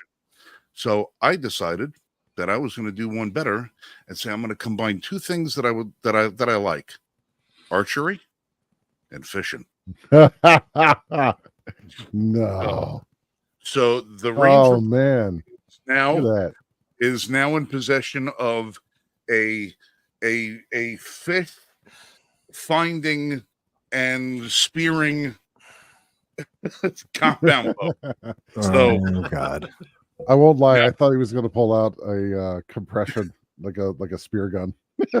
This is the new compound bow, and we're going to be doing some filming with this because we want to get some good video with this soon, and we want to say now the problem that I can't do it. I'm not going to be doing live fishing with this because the arrows that this thing takes are, if I would have hit a fish with it, would be devastating. And I'm a catch and release guy. You know, I use hooks that have no barb. I try to be gentle. I try to, it's just a catch and release thing. If I'm eating a fish I caught, I'm in bad shape. All right, I'm hungry if I'm eating anything I caught. So we try to do catch and release. This I can't do catch and release with this because it would destroy the fish. Yeah, because of the way the arrows are designed. But we're going to be doing some practicing with this and show you guys how to do it and everything. We have a friend of ours who is a world-class champion archer, is going to be coming in and showing us how to use that. We're going to be bringing that to you on the channel, along with some other stuff and doodads and everything. And so I just wanted to show off my brand new fishing pole. That's awesome. Cool. Very cool. Sorry, I thought it was either going to be a spear gun or it was going to be a hand grenade and a fishing net. Well, I did have a crossbow to bring on the show. That's too much like a gun. Well, it doesn't quite fit my hand as well. No. That's it right there. It doesn't quite fit my hand nearly as well. No, oh, see that's the compact carry version. Yeah, that's the wallet size. That's the one going after the minnows. Just remember that the end of his bolts there have pufferfish venom on it or something. Yeah, right. Well, I would love that. France is not the only country that's getting upset. All right, so by before a you lot get of that, these I'm out of here, liberal guys. Love you guys. practices. Talk to you later. Talk to you later, Frank. Have a Say hi good to the night, dogs. Frank. Good night, guys. I got issues with France because I always have issues with France. 'Cause they Well, suck. France is The the French only one. suck. We surrender. Okay. This is in Belgium or Belgium. Belgium's not French. They're not the French. I like the I Belgium. know. I don't know. Sometimes some of them are assholes. Well, they kiss up to the French all the time, but I give them the benefit of doubt that they're not French, so they're good. Okay, so this is what's happening. Hey, look, it's a fiery but mostly peaceful protest. Always. Yeah, so this is the farmers. They've been at it all winter. They've been at it. Same with the Netherlands. I think it's how many countries is it now? Germany, the Netherlands, 5, Belgium, as I France. recall, it's 5. It's happening all over the EU. Yeah, there's at least 5 nations that I know of, and it's been going on since August. Yeah, Pretty much I think it nonstop. actually started before that, didn't it? It was a different farmer protest last spring, so 1 year ago. That ended, and then they started this round, which was in August, which is carried all the way through. But it's France. There's always a protest. If you just wait 2 days, there'll be a protest. Don't worry, because they're the French. The funny thing is, though, this is happening across the EU, and basically they're getting tired of the neoliberal mentality that's been going on over there. It's basically making it so farmers can't make a living anymore. Yeah. And what's really interesting is that it's like when you piss off the farmers, you're pissing off the people that get you your food.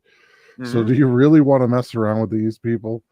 Right. I mean, and the funny thing is, and this is mostly for the people in the audience, because I know that you guys know this, is we can sit around and we can sound like the old guys sitting around coffee talking about how bad the world is.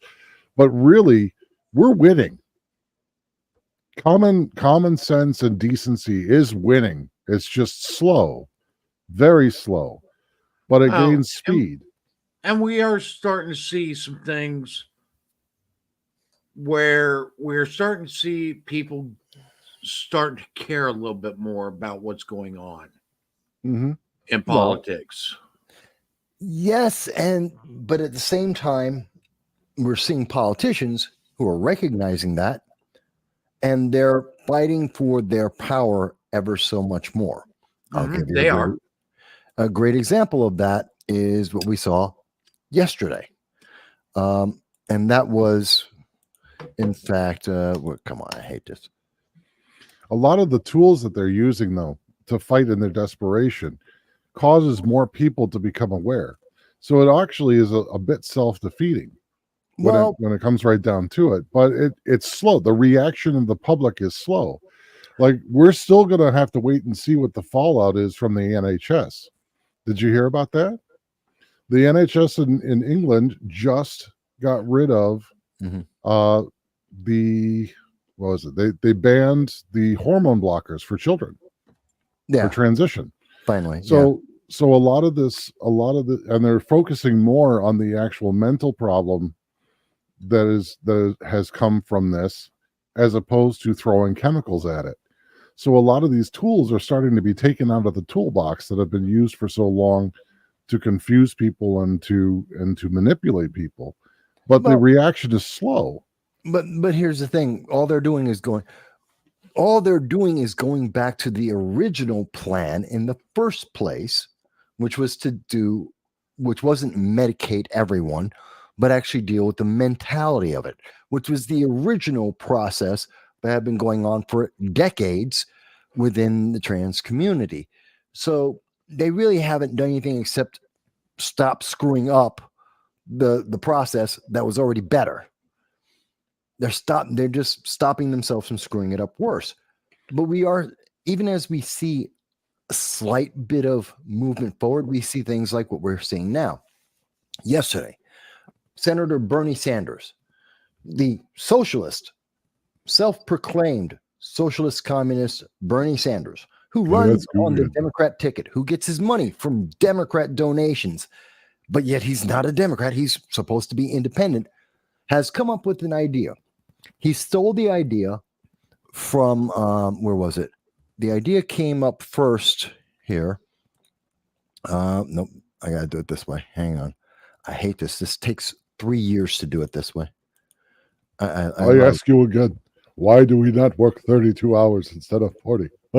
Yeah, it's great. So he stole the idea originally from our great friends over in the squad, Ilhan Omar, Rashida Tlaib, Jamal Bowman. This was their original idea, which is a 32-hour work week. Yeah, now, that's been floated around before. Yeah, and a lot of people will say, well, Mike, that doesn't sound so bad. That sounds kind of great. I like the idea. It is a hell, and it is horrendous. It will destroy the American economy. People don't realize that, but they're trying to make it sound really nice. And this is because France is doing it. And this is their big example. France has 35-hour work week. It works for them. Yeah, but it doesn't work for anyone else. It doesn't work for Germany. Japan tried it, and it failed. Several countries have tried it. Yes, and it's failed everywhere except France, the nation that happens to have a protest every other week. So, you're not really safe. It's not like anyone goes to France because they're productive.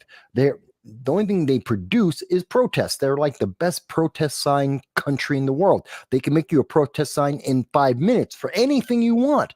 But anything else other than cheese and wine, I don't really think so. No one thinks so. But he's trying to use that as the excuse, and he's trying to sell this on the idea, oh, you will work less. It'll be fantastic. You're going to do so great. Just vote Democrat, even though he's a socialist, even though progressives are the ones who came up with the idea that he's stolen. Vote Democrat, and you'll only have to work 4 days a week. It'll be fantastic. And get paid for 5. And get paid for 5. And to give him credit, and you'll get paid for 5. You make $1,000 a week, you'll work 1 day less, you'll still get $1,000. Here's what he leaves out. If you have to make 10 widgets in a week, now you have to make 10 widgets in 4 days, not 5. Your workload just increased because the amount of work you need to make is still the same. You just have less time to do it in. The cost of everything that you're making just went up because there's less time for everyone. So things are going to become more expensive. Well, no, let's correct that. Okay. If you normally make 10 widgets in a week, yes, a 5-day week. Yeah. In order for them to be able to afford to cut down to 32 hours a week and pay you for a 40-hour week, you still have to complete 10 widgets. Yes. If you complete less, then they must increase the prices of the widgets. Which is what's going to happen. I'm just skipping the step. It's going to be less. Productivity goes down. If it takes 5 days to make 10 widgets, you only have 4 days. That's not enough time to make 10 widgets. Mm-hmm. So that's going to go down. Cost is going to go up. So that's a problem. That's the fundamental mistake that they make. Okay, they're doing this. They're pushing for this mandatory, and actually they're changing it from that to quote unquote living wage, which they're equating to $25 an hour. Yes, which is ridiculous and cannot work. Does not work. We've already gone over that many times. There are multiple things that have to happen in order for this to actually be able to pay for itself without increasing prices. And number one is people must work harder and produce more. If they fail to do that, then prices have to go up. There is no other choice. Well, go ahead, Dale. Sorry. The only other way this would work is if there's a drastic drop off in demand. So if you have to make 10 widgets in 4 days as opposed to 5 days, well, you can do that. Go up. The prices will still go up, but demand is less, and the demand it's actually it's depreciating because what would wind up happening is, as things become more expensive, demand would fall because there wouldn't be as many people incentivized to use that product because it's too expensive. Depends on the product and depends on the service. So there's a problem with that, but you're looking at everything is inflating at the same time, especially when you're thinking about, of course, the living wage. Everything the cost goes up for everything, not just that one group. And the result is the living wage is never obtained. Right. Yeah. So they push for a higher living wage, which in turn increases costs, which in turn requires even more money for a living wage, and it just keeps repeating. Yeah, the cycle never ends. And here's another part that's the circular economy that they want. Yeah, right. Which is, but it's not a circle; it's a spiral. It's a vortex. It's always getting worse each time you get to that next step. Every time you go through that because cycle. more and more people end up getting pushed out of that living wage category every time. But I can almost guarantee you though that where I work currently, they would accept something like a 32-hour work week right now. But here's the thing. I'm not against that. If your business can do it, go ahead. That's the whole point. Businesses aren't restricted. There's no one stopping any business from doing it right now if they want to. But what we are seeing is what's more likely happening, what most businesses have done, is what happened with Google, Amazon, Twitter. We have more people than we have work. Our productivity is screwed because we have these people who are not productive that are sucking money out of the business. And to the extreme, in the case of Twitter, what did they do? They got rid of 80% of their workforce and still are able to make the same product. Gee, that tells you what improved the productivity, not the number of days being worked. It's how they were working in the days they were there.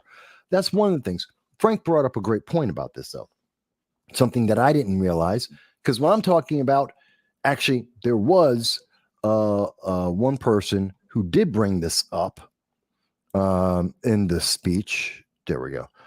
Let me make sure I got this. So during the hearing, and there was a congressional hearing about this yesterday, and it was in fact Liberty Vivert from the Washington University Business School who actually pointed out the reality to the panel and to the business, to Bernie Sanders, who quickly tried to distract from her as much as he possibly could. But here's a neat thing. Frank pointed this out. So you're going to go to 32 hours, which means, and get this, folks, Obamacare. If you work 32 hours, that's not considered full-time. You would be removed. The employers, your boss, would no longer have to pay for your health care. Which means you now have to pick up the burden of healthcare. Your cost of living just increased because you are required to have Obamacare, but your boss isn't going to be paying into it. You're going to cover the whole thing yourself. Your cost of living has just gone up while your stress has gone up because your workload has gone up and all the goods you have are going up. Oh, they didn't. And they also don't have to provide paid vacation. No, because it's not a 4-hour work week. Now, if they change that part, and they have to, but notice, if you read the bill as it was written, and again, he's copying the bill that comes from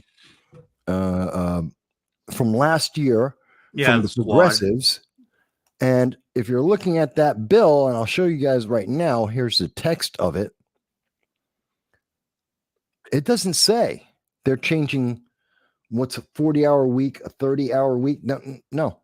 So they would, because they didn't think this through, these progressive geniuses didn't think this through. The consequence is you lose your paid leave, lose your health care. You lose all your benefits. But you don't have to work one extra day. Now you just can't afford anything. So you have to get a second job so that you can get those benefits or rather to pay for those benefits that are no longer benefits. Because you won't get it through your second job either. That's right. So they're screwing you 2 ways to Sunday, and they're not even being, and no one's picking this up. The major news media doesn't want to talk about it. No one's noticed it. As far as I've seen, I'm the only one talking about this, saying this is so stupid, other than on the panel, Ms. Liberty Vivert, who brought this all up and said, and this is what every nation has tried to, has figured this out. But they're doing this because they're buying your vote, which goes to the corruption we've seen before. Buying the vote. Oh, we will give you have to work 1 day less if you vote for us. Those evil people, those Republicans, those libertarians, that independent RFK are going to make you work 5 days a week. But if you become more socialist, more progressive, if you just adopt, comply, listen, and obey, you'll only have to work 4 days a week. You'll have to work 2 different jobs. Yeah, you'll have to work harder, but hey, go ahead. Makes it so that it promotes their universal health care paid for by the government. It promotes their UBI, universal basic income, and all this other things that they've been trying to push for as well. Yeah. Because, like you said, so I think it's intentional if they left that out. Because if you force all these people to lose these benefits, that's perfect reason to bring on UBI. Perfect reason for universal health care. Well, perfect it'd be reason hard for all this other stuff. It makes it easier to make that argument because the same dumb people that let you cut off 1 day of work and make them lose all their benefits are going to be dumb enough to say, hey, give me a check. Not thinking about, oh, there's a consequence to all this. It's insane. This is insanity. It is insane. It is, and it's so popular. I don't get it. People are cheering this on, saying this is so wonderful. How could we work 5 days a week? It's so archaic. And the whole problem is they kept saying this.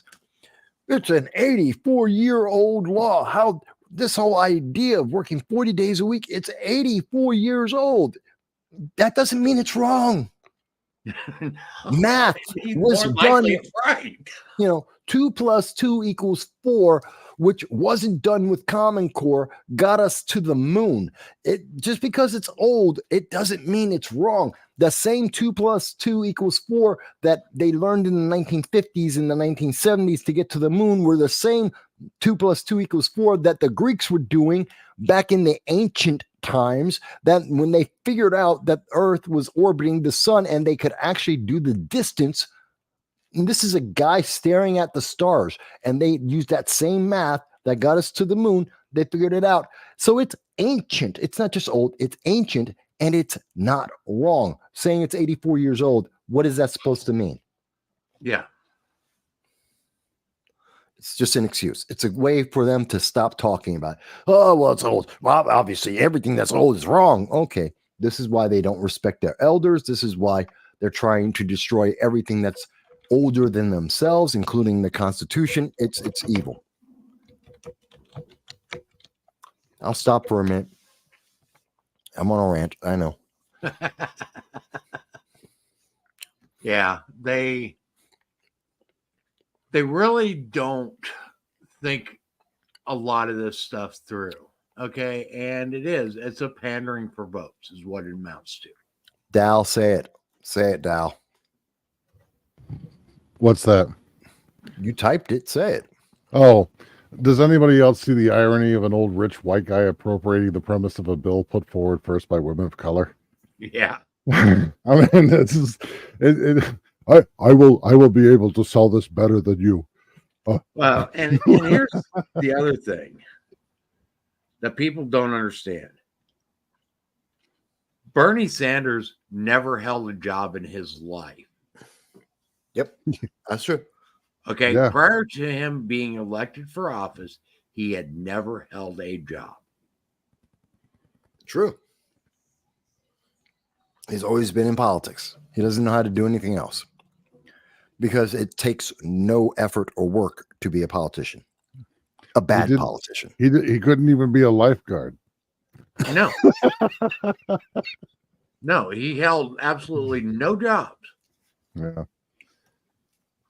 You know, one unintended consequence of having this bill, that if they were to actually try to impose this on the economy, would be that if people see that they're not going to be able to make money at their job, then and they're not producing anything, they're still going to need to make ends meet. So what ends up happening is inevitably there will be those that unless they're punished for it or disincentivized for it, you're going to see an acceleration of a parallel economy where people are going to try to create their own small businesses.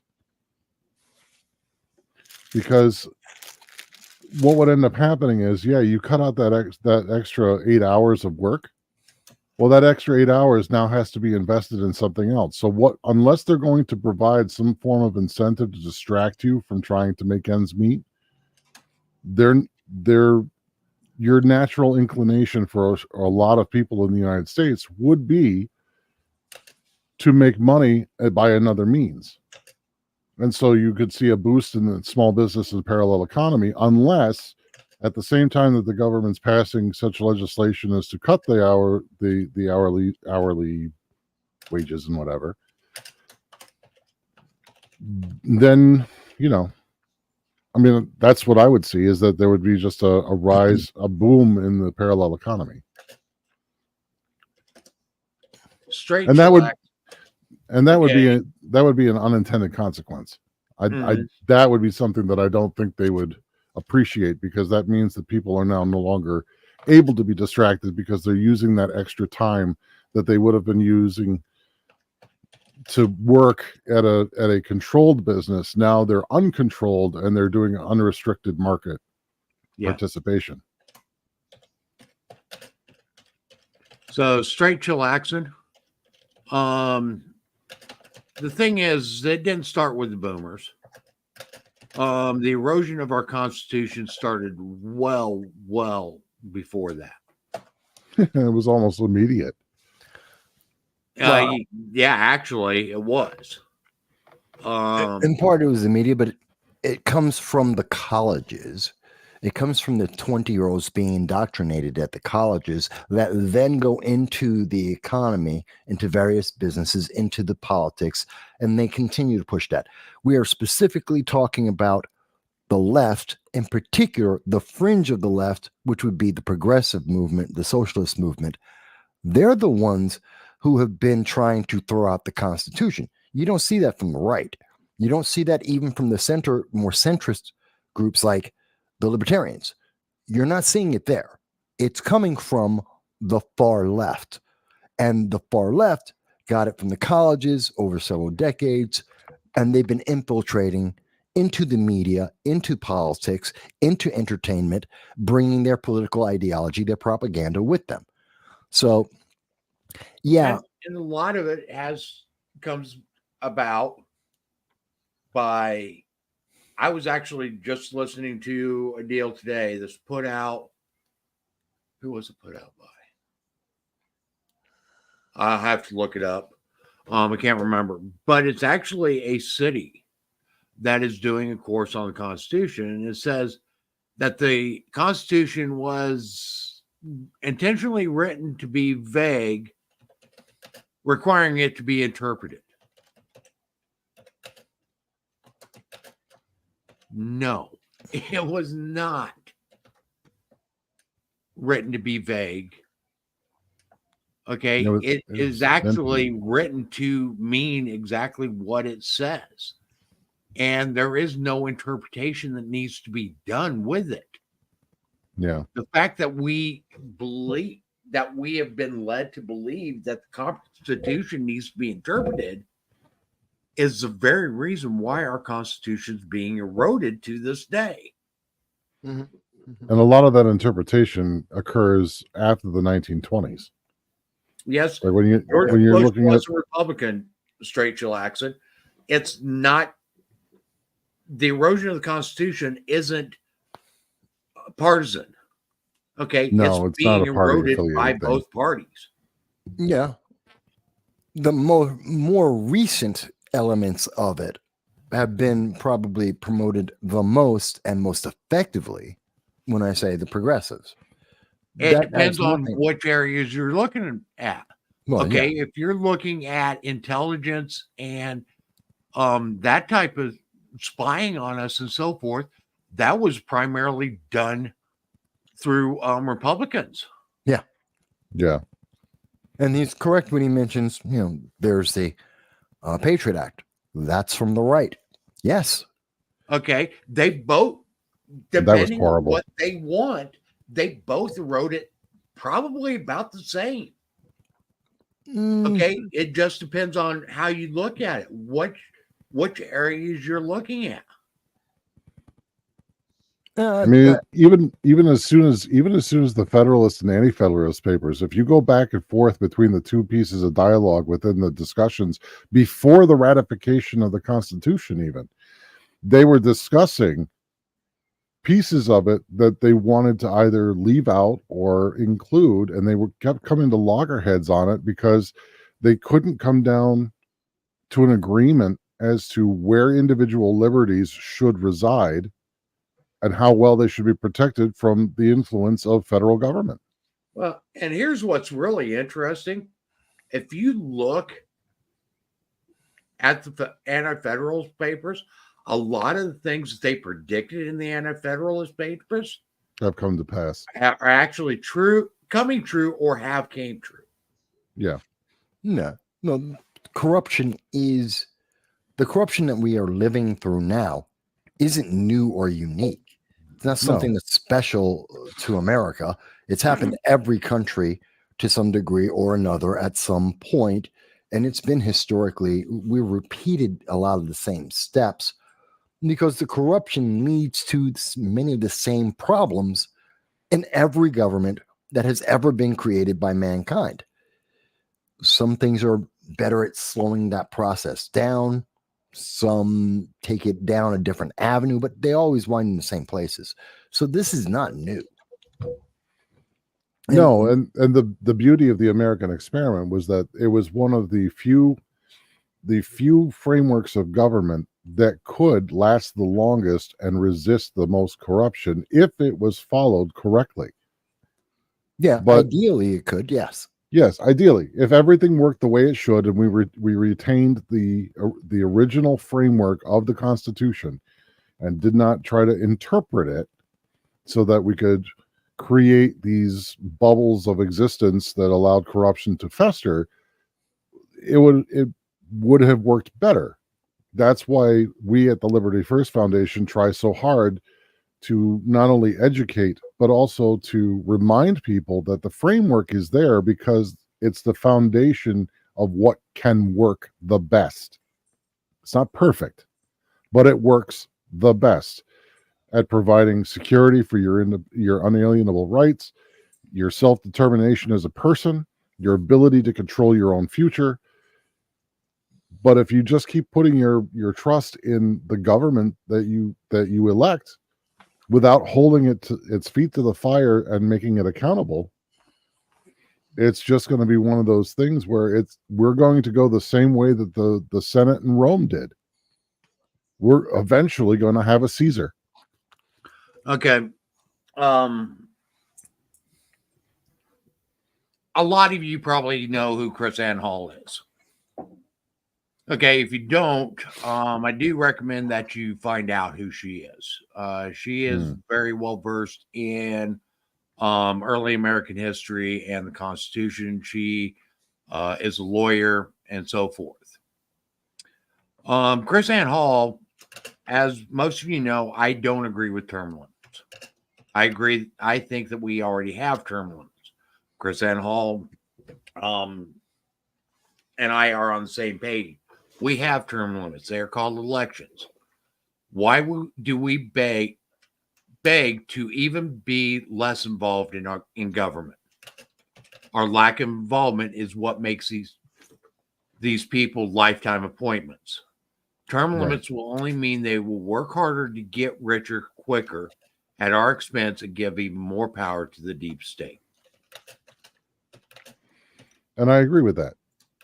I agree with that statement. Honestly, if we want to get rid of corruption, we must get involved in politics. That is the only way to get corruption out of government. Or minimize it at that. Let's be realistic. Minimize it. We're human beings.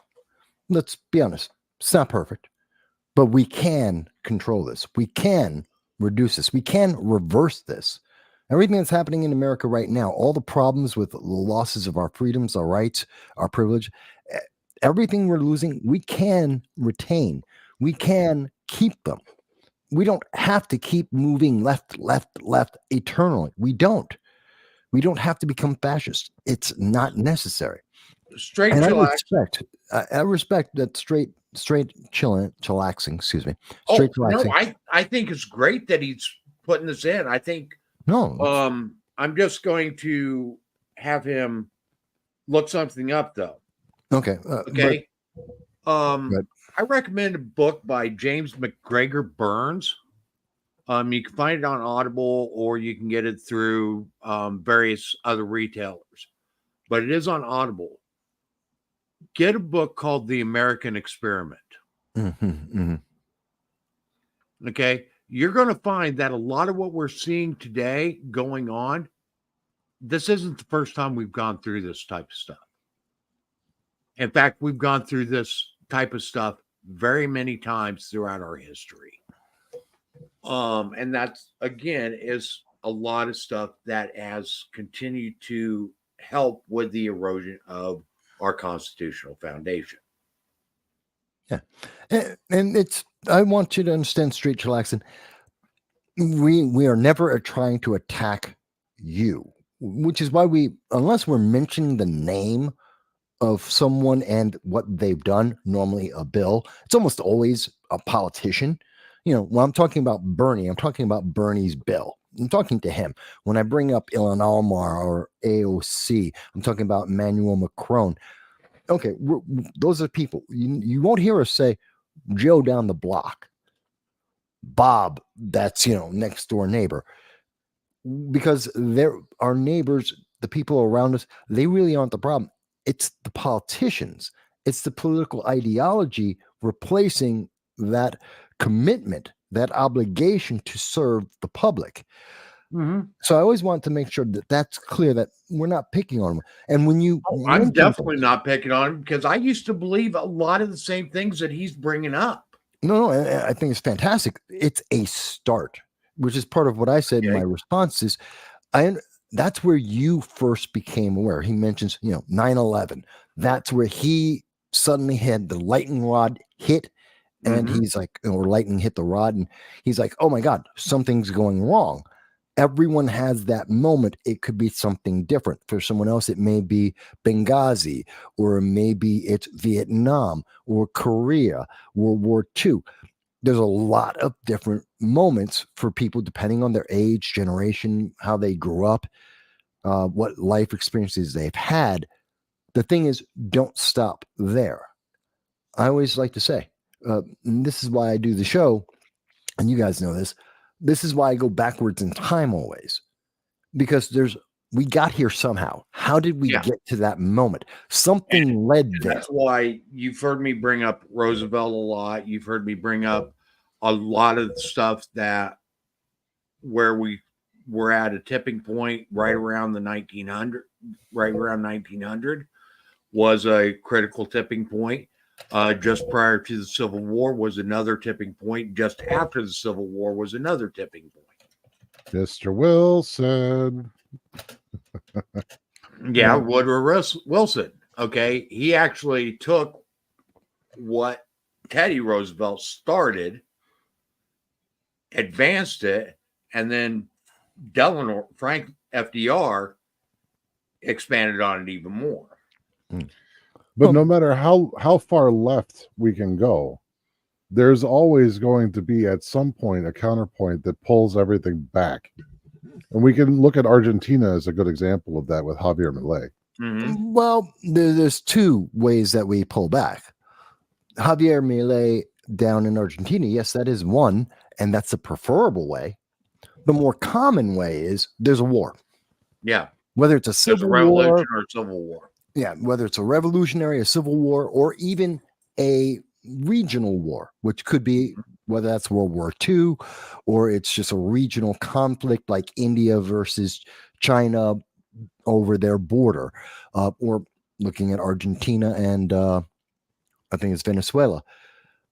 They're fighting over their border. We see things like that all the time.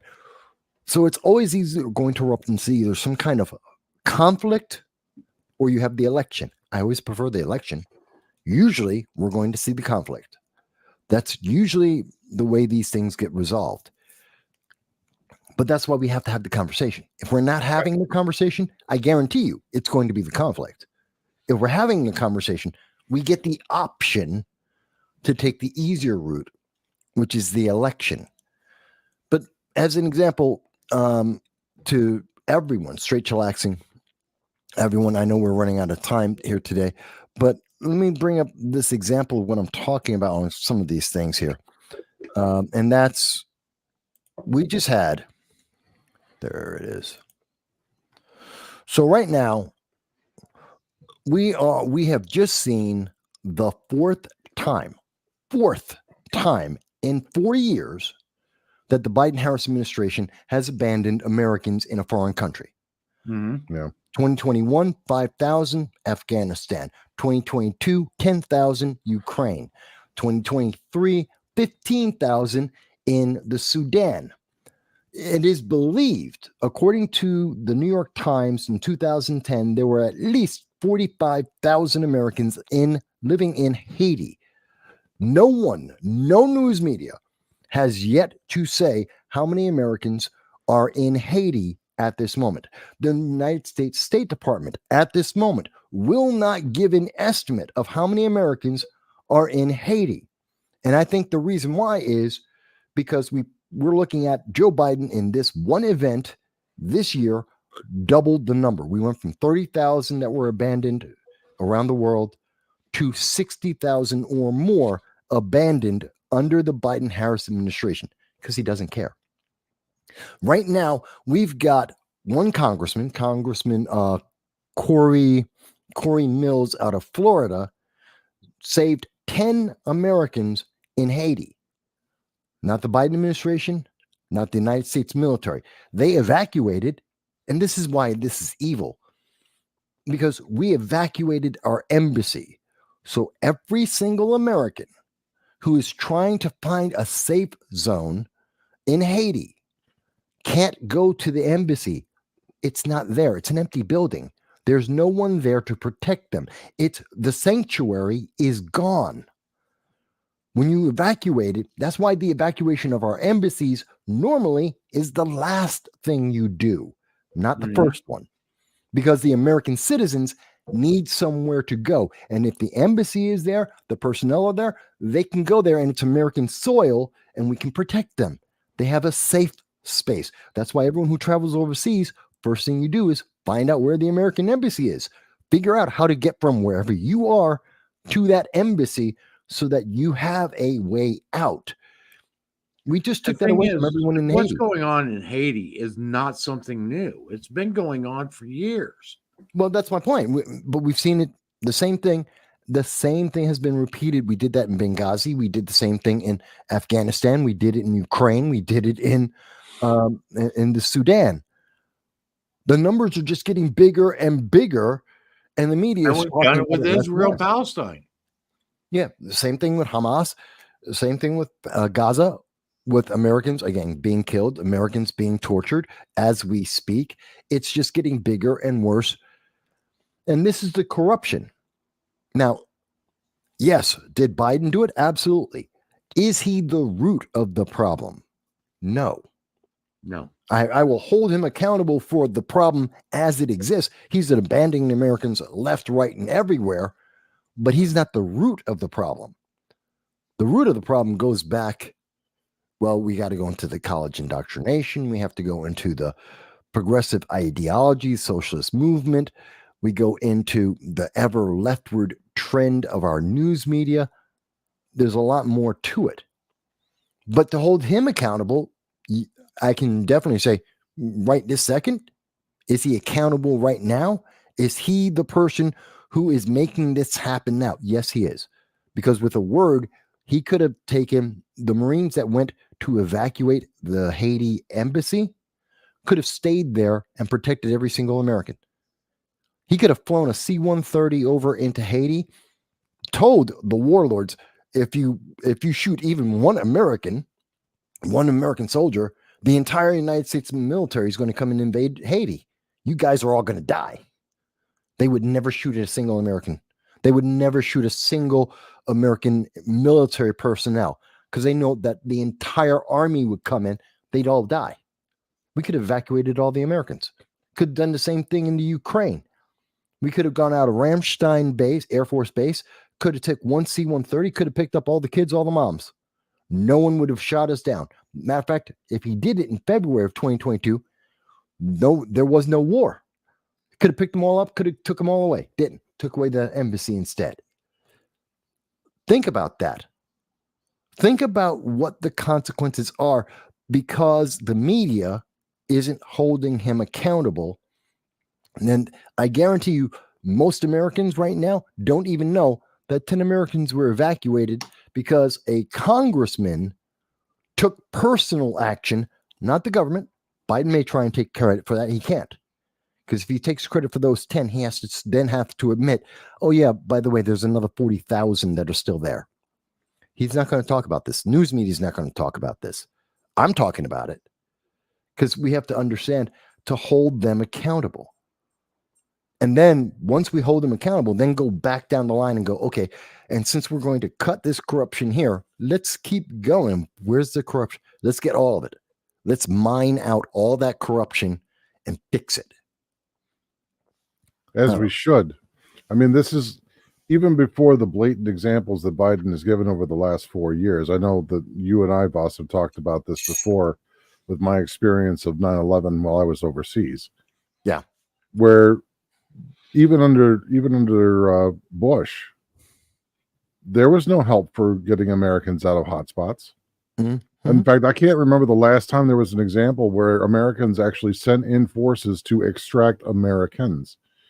There was been a long time. During 9/11, there was I was overseas and I was in Johannesburg, South Africa, and when the word came out that America was going to start bombing Afghanistan, there was an Afghani neighborhood that was 5 blocks away from my house, and they put it in the paper publicly announcing that they were going to hunt down any Americans that they knew were abroad that were living in the country, and they were going to kill them.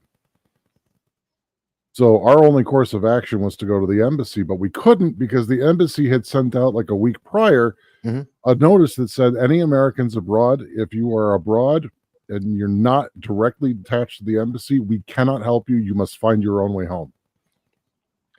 So yeah, this is not a new foreign policy, but this is definitely something that shirks the duty of government. The primary duty of government is to ensure the well-being of its people and the security of their independent rights. If you can't do that, then you shouldn't be the government. And that was 2000. Yeah, and that's one of my problems. And I had a problem with 9/11 and everything that, all the consequences of that. I've talked about that many times. I think the last time that we really publicly and very vocally went in to save Americans was Grenada, which would be under Ronald Reagan, which really was a fluff of a war. Quite honestly, it was more about, wag the dog than anything else. But that was the last time we actually sent troops and said, no, we're saving Americans. Yeah. We had the failed attempt with Iran, and we had Grenada. That's it. And I don't think we've done it since then, which is sad.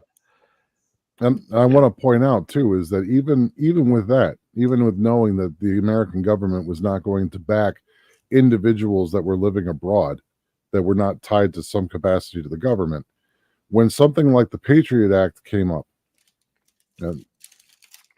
even I, who at the time was just in the flower of my youth and young and stupid, I realized that was a bad thing. Mm-hmm. Like there was nothing patriotic about that act. So that was my lightning rod moment. That was the moment that I realized that the government's not there to work for you ever. Like my dad ended up getting left over there. He had obligations to stay, but it wasn't an American that got him home. He found his own way home using contacts between Africa, Greece, and the United States. That was not government related at all. We've been seeing this trend pretty much since Grenada, because we did send troops to get American people out of Grenada. Yeah. That was okay, right? But I think that was the most recent one. That, as far as I can recall, that I can think of.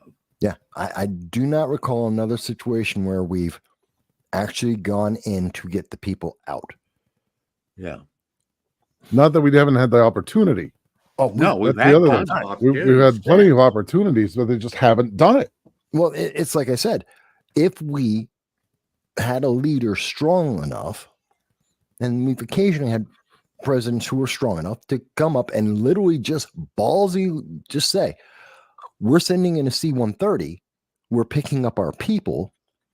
If you shoot one American soldier, the entire American military is coming in. Mm-hmm.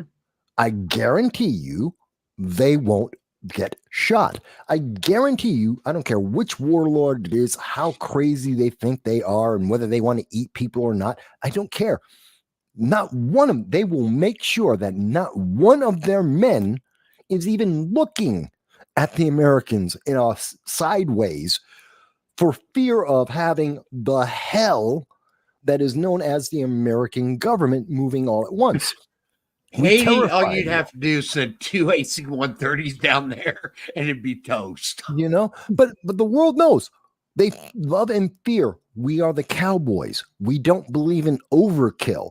There is no such thing as not having a bigger gun. There's always a bigger gun. Yeah. There's always a bigger bomb.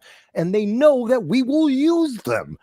We're that crazy people, which they love and they hate. There is no government. If we said we're picking up our civilians, don't you do anything or else, they're not going to do it. No. You just have to have the balls to say it in the first place. Honestly, if we took C-5 down to Haiti, okay, and said we were evacuating all Americans, you harm a hair off a single American's head, you will bring down the wrath of the American military, full American military might. There wouldn't be a soul touching them. No. They would clear the path for them, to protect them, to make sure it's like every pebble's out of the way. They will roll out the red carpet to say, please go this way. This is the safest way we could possibly make for you to get out. Because they know within 24 hours, you've got the entire Marine Corps landing. You've got the Navy off your port. You got the Air Force dropping bombs all day long. It's not like we don't have enough of them or can't make more. And like I said, nations are crazy. For an island the size of Haiti, 2 AC-130s would devastate it. Yeah. Just absolutely devastate it. And that's why it's so upsetting to me that we have a leader. We have leaders, left and right here. What I'm talking about is they're not saying it. They're not demanding that this be said. Same thing for Gaza. I have to say, my opinion about Gaza is the same as my opinion about Haiti. You have Americans. Screw you. We will flatten the place, and we can. And it wouldn't take very long. This is not an excursion where we're going to be like, oh, this is going to be a tough fight. You're Gaza. You're Haiti. We will wipe you out in a day. and have time to go and, I don't know, play golf. And have a nice lunch. Nice lunch, golf, and you're dead. You're already gone. We can flatten this place. Don't push us. Give us our people. Not asking for a lot. Give us our people, then do whatever the hell you're doing. You want to kill each other? Go ahead, knock yourselves out. I don't care. It's your country. Do whatever do your thing. When you're done, give us a call. We'll see if we talk to you or not at that point. But if you have our people, you're giving me a reason to send more of my people to wipe you out. Yeah. And that's the point of government, by the way. That is the point of government, to make that threat so that other governments respect you and say, we won't pick on those people anymore. Well, that's what's meant by common defense. Yeah. Okay. That is what common defense is. Big stick diplomacy. Yeah. Okay. And it shouldn't matter if it's one American or if it's hundreds of Americans. It should be the same. If American lives are threatened, American civilian lives are in danger in a country, we should be pulling out all the stops. Right. Period. Absolutely. To remove them from that danger, not necessarily to neutralize the danger to the entirety of the country. No. If Haiti wants to shoot each other, get them out of harm's way. If they want to shoot and cannibalize, that's it. That's the extent of it. Yeah, let them cannibalize each other all day long. I don't care. That's their country, their land. I don't care what they do. Give me the American. Okay, but the second that they harm that American, then all bets are off. Exactly, and that's my problem with Gaza. We know for a fact they have killed Americans. We know for a fact that they've killed the hostages that are Americans. I'm sorry. Somebody, you want to complain to me about, Israel's being harsh. You killed our Americans that you held hostage, that you took hostage in the first place and tortured. You killed American civilians. I have no sympathy. You're lucky I'm not the guy in charge. Honestly don't think Israel's going far enough. I'd have flattened something by now. If I were American president, maybe that's why I never got elected in office. I'd be screaming up and I'd be on the floor of Congress right now going, why are buildings standing? We need to flatten something.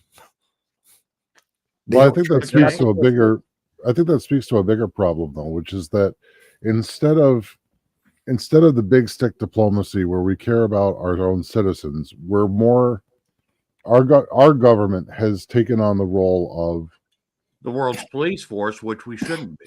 World's police force, but more of that regime. The word I was looking for is regime change. They want more out of it than just people. They want resources. They want structure that they can leverage, and that is more valuable to them than one American citizen. And Biden's proved that. Yes, because every time that the American civilians have been involved, he's abandoned them. But anytime that he thinks he can get good optics to have some sort of political leverage, he's all for it. So you're talking about Brittany Griner and how he moved heaven and earth to get her. Mind you, left the other American prisoners in Russia, like the American Marine who's innocent, versus Brittany Griner, who admits she was guilty. He moved heaven and earth to get her out, left the American. Hasn't even tried to get the Americans in Afghanistan. Won't even talk about them. They don't exist. Ukraine, they don't exist. Sudan, don't exist. Hamas is the only ones that he's actually talked about occasionally. And that's only because he's received pressure from both sides, both the Jewish base here in the United States that normally votes Democrat, and also the pro-Hamas that support the leftist side of his party. The radical left. So that translates into votes and optics for him, which again proves the point. Our government's not concerned with average citizens. They're concerned about power. It goes back to the power argument. And it's disgusting. It is. You know what I think? You want to hear something? Russia did one thing that was really, really impressive. And a lot of people who are watching the show who's younger, you may not have ever heard about this. But between the 70s to about the mid 80s, there was a rash of terrorists taking over airplanes. They would, not like the Twin Towers, but they would hijack the airplane, fly to some other country and try and escape, or they try and get their fellow freedom fighters, as they would always call them, released from prison because they had a plane load of prisoners from this country or that country. And there was a rash of this around the globe. That was like late 80s, right? Yeah, between the 70s and mid late 80s. Mid 70s to early mid 80s. Yeah. I kind of remember that. I was still pretty young. No problem. And it only happened to Russia once. Yeah. They're the only nation in the world that it happened exactly once. Yeah, some terrorist group took over a school, and the Russians came in and just annihilated them. Well, it was actually a plane. Terrorists got in, they took over the plane. They said, "You're going to release our comrades, or else, the people on the plane are going to die." They brought in the KGB. They came in with their special forces, wiped out everyone on the plane. Now, they weren't necessarily trying to kill all of the civilians, but they weren't really caring if they hit them either. They killed almost as many civilians as they did the hostages, the hostiles. And they killed every single one of the hostiles. Everybody who's trying to hijack the plane, killed each and every one of them. Killed a bunch of the hostages too. Mm-hmm. And turned around and said, Russia doesn't negotiate. No, thank you. And if you try it, we'll do it again. Doesn't matter. And they did do it again. Because I remember, like I said, I brought up the school. There was a school that a bunch of terrorists decided to take over. Russians didn't give a shit. They went in there, guns blaring. Yep. Yeah. Wiped out everyone. Every terrorist is in there.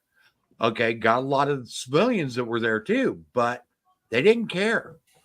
Yeah. Okay. No one and everyone stopped targeting Russia and Russians. It's not worth it. Messed with them since. Yeah. It's like you're not going to get anything for this. That was the one thing they did really well. No one was targeting Russians anywhere in the world. Well, actually, New York State, they are filling up public schools with illegals, but those illegals are about to get an eviction. I hope so. Do you see that? No. Yeah, there's a thing just came out.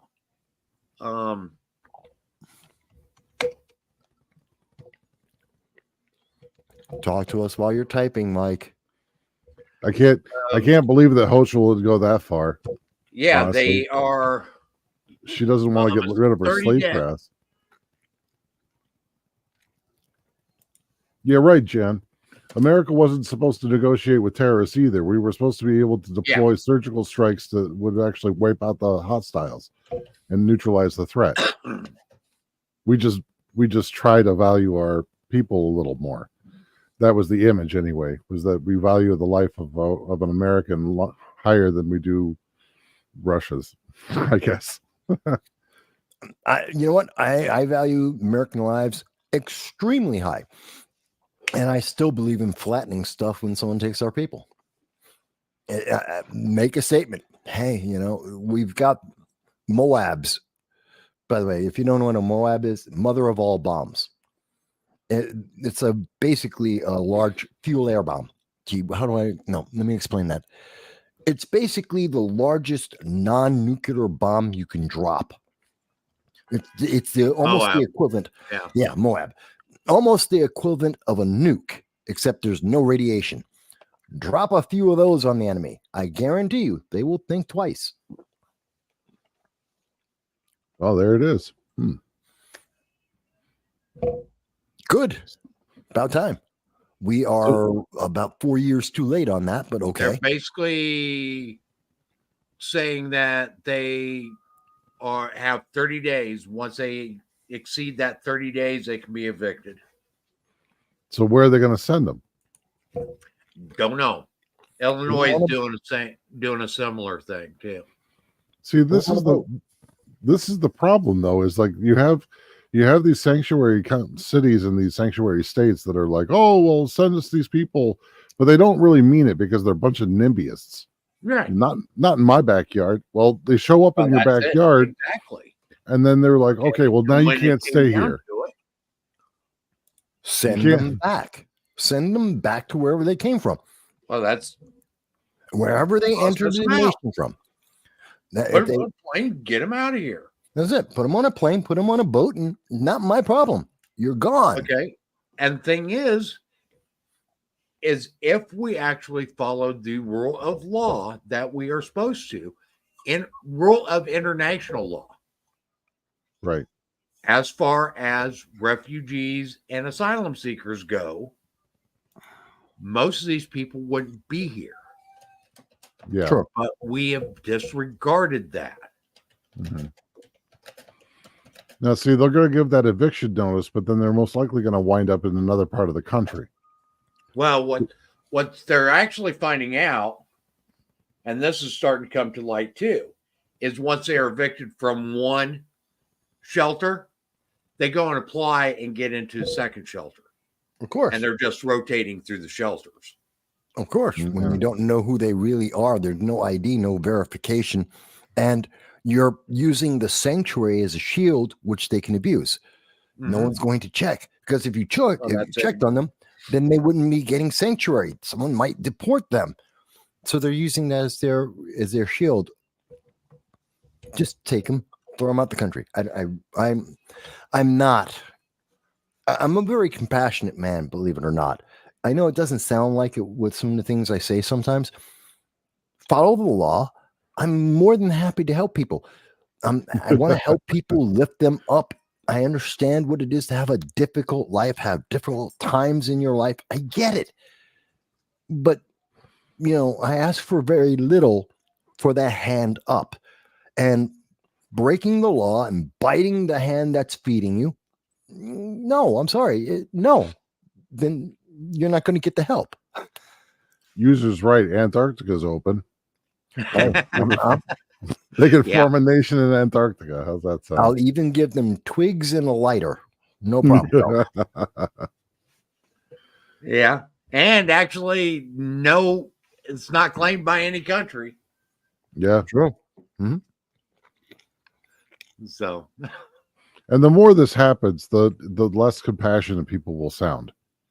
Like it's not that we don't feel for people that have hard times, like Mike was saying. It's just it's so much, so fast. There's no way to absorb it, and so you put everybody else at a disadvantage. Why international law was designed, where you were supposed to seek refuge at the first country that you came across where you could seek refuge. Mm-hmm. Okay. That was to keep all nations from becoming overburdened. Yeah. Okay. That's the whole purpose. Okay. They realized that there was a need for offering asylum at times and for people to be able to request asylum. But you were supposed to do that in the nearest country of safe haven. And that's not being followed. Yeah. Okay. We're getting people that should have sought safe haven in multiple countries before they even got close to the U.S. And they haven't. No, because the incentive to come to the United States is that the richest nation in the world is going to take care of you. Yeah, and except we're not the richest nation in the world. We may have one of the largest economies in the world, but we're definitely not the richest. We're actually one of the poorest if you look at our debt sheets. Well, right, but counting that way, but they're not counting that way. No, but the optics of it is that America has historically been, since World War II, when we were rebuilding nations after the devastation, that we're a rich and powerful country. Yeah. But that has a limit. But we're portrayed as not having any limits. Well, And that's relative to incorrect. them, relative to their world, we're not there. What's the limit? Our poor people making $12,000 a year are middle class in every other part of the world, almost entirely, other than a handful of first world nations, even most of the second world nations. You make $12,000 American, you're living decent. You're not in poverty. It's only in America where you're in poverty for $12,000. So relative to the rest of the world, how is America not? Even the poor people are rich. The country's just loaded. When every creature comfort, that we take as granted is like absolutely normal, running water, electricity. Yeah. You go anywhere in America and everyone considers that to be that's not even the standard. That's below standard. It's absolute essential. It's always there. Yeah, go to almost every country in the world. That's not normal. That is not the norm. So, I understand why they want to come here. I understand why they think we have unlimited, infinite resources and infinite wealth. I understand why they think that, but that still doesn't justify to come here and try and take it from us. No, but they're not really taking it from us. They're being offered it by the government. Parts of the government. Political opportunists. Yes. We need to stop that. It's destroying us all. But that being said, I think you're getting ready, but I know I'm getting ready. I gotta jump. Yeah, we're gonna go ahead and wrap it up. I mean, we could talk about this for another 10 hours and still barely scratch the surface. True. Okay. Folks, one of the best things that you can do to help us out is to help us spread the word. Okay. Please like and share this. Subscribe so that you know when we're going live. You can subscribe via Facebook or YouTube, either one. Get the alerts, turn on the alerts so that you know when we're going live. Something else that helps promote us in the streams is the more engagement we get on these, even after we do the live stream, the more relevant it becomes in other people's feeds. Yes, hit that bell icon. Ring that bell for freedom. You can also visit us at l1f.us. That's our website. Here you will find articles that we've written. We've been a little lax on getting new articles up there, and that's going to start changing here real soon. Also visit us on our YouTube channels at the Liberty First Foundation and the Range Report. Frank's been adding a lot of new videos to the Range Report. Another thing that we've got going on is we've got our membership drive promotion going on. And once we hit the mark of 250 new members, we will be giving away a Henry Golden Boy rifle with custom engraving of the Liberty First Foundation logo. Okay, you can find the official rules on our website at l1f.us, register/membership drive promotion. Okay, and right on our front page, click the join now button and it'll take you to this page and you can find out everything that you need to know there. And folks, it's $15 a year. That's less than most subscription services are every month. And because the Liberty First Foundation is a smaller group, your joining us actually gives you a main voice to everybody here. It does. We all know each other. Mm-hmm. Some of us actually live near each other. So we're not only talking to each other here as a group, we're also talking to each other as individuals while we're walking around town or we're traveling between places. So right now we're small. So getting in to the group now gives you almost not a founding stake in the Liberty First Foundation, but it definitely gives you more direct access, right, and more influence. So that's something to consider when you're throwing your money where your mouth is. Yeah, when you're taking what little that you do have at this moment of Bidenomic strife and actually looking to invest in a future. This is a good group to get in on because it's ground level. You're on the ground level when you're joining us now. So that's important. And we do have plans, but we have plans of a lot of things that we want to do. Okay. Our mission is to educate. And that's what we do here with this live stream every week. But we want to start spreading that. Besides just doing the live stream, we want to start taking this education out to the people, out to the masses. I believe that our country was founded on a foundation of the people. Okay, we were never founded upon a foundation of government. It was the people that made government that made our country strong. It wasn't government that made the people strong. I like the joke that we were born in a bar. We've lost sight of that in our history, and we need to start turning this around and start putting the power back into the hands of the people. And we've got multiple initiatives where we're trying to do this, but all that requires funding. And the more people that we get joining as members of the Liberty First Foundation, the larger our voice can become in a lot of various initiatives that we are working on.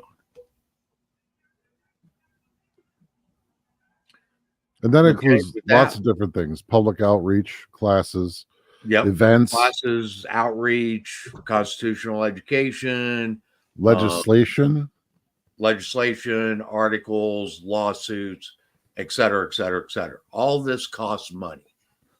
And as we get more involved, it costs lots of money.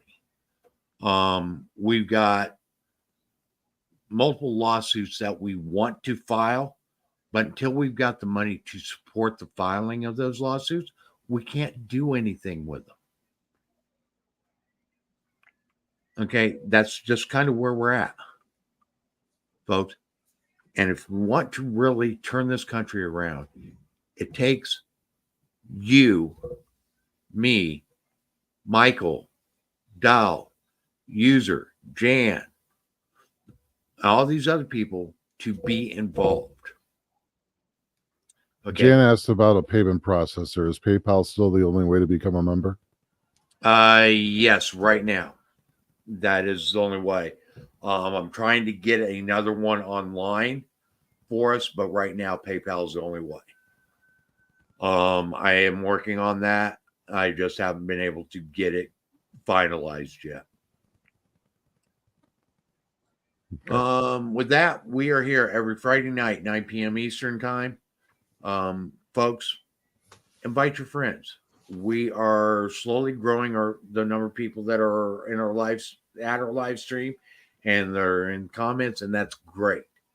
Let's try to grow this even more, because the more voices that get heard, the more voices that we can, or more people that we can reach, the more that our message can be spread. Yeah. With that, we will see you next week, Friday night, 9 p.m. Eastern time. Thank you, everybody. Salute.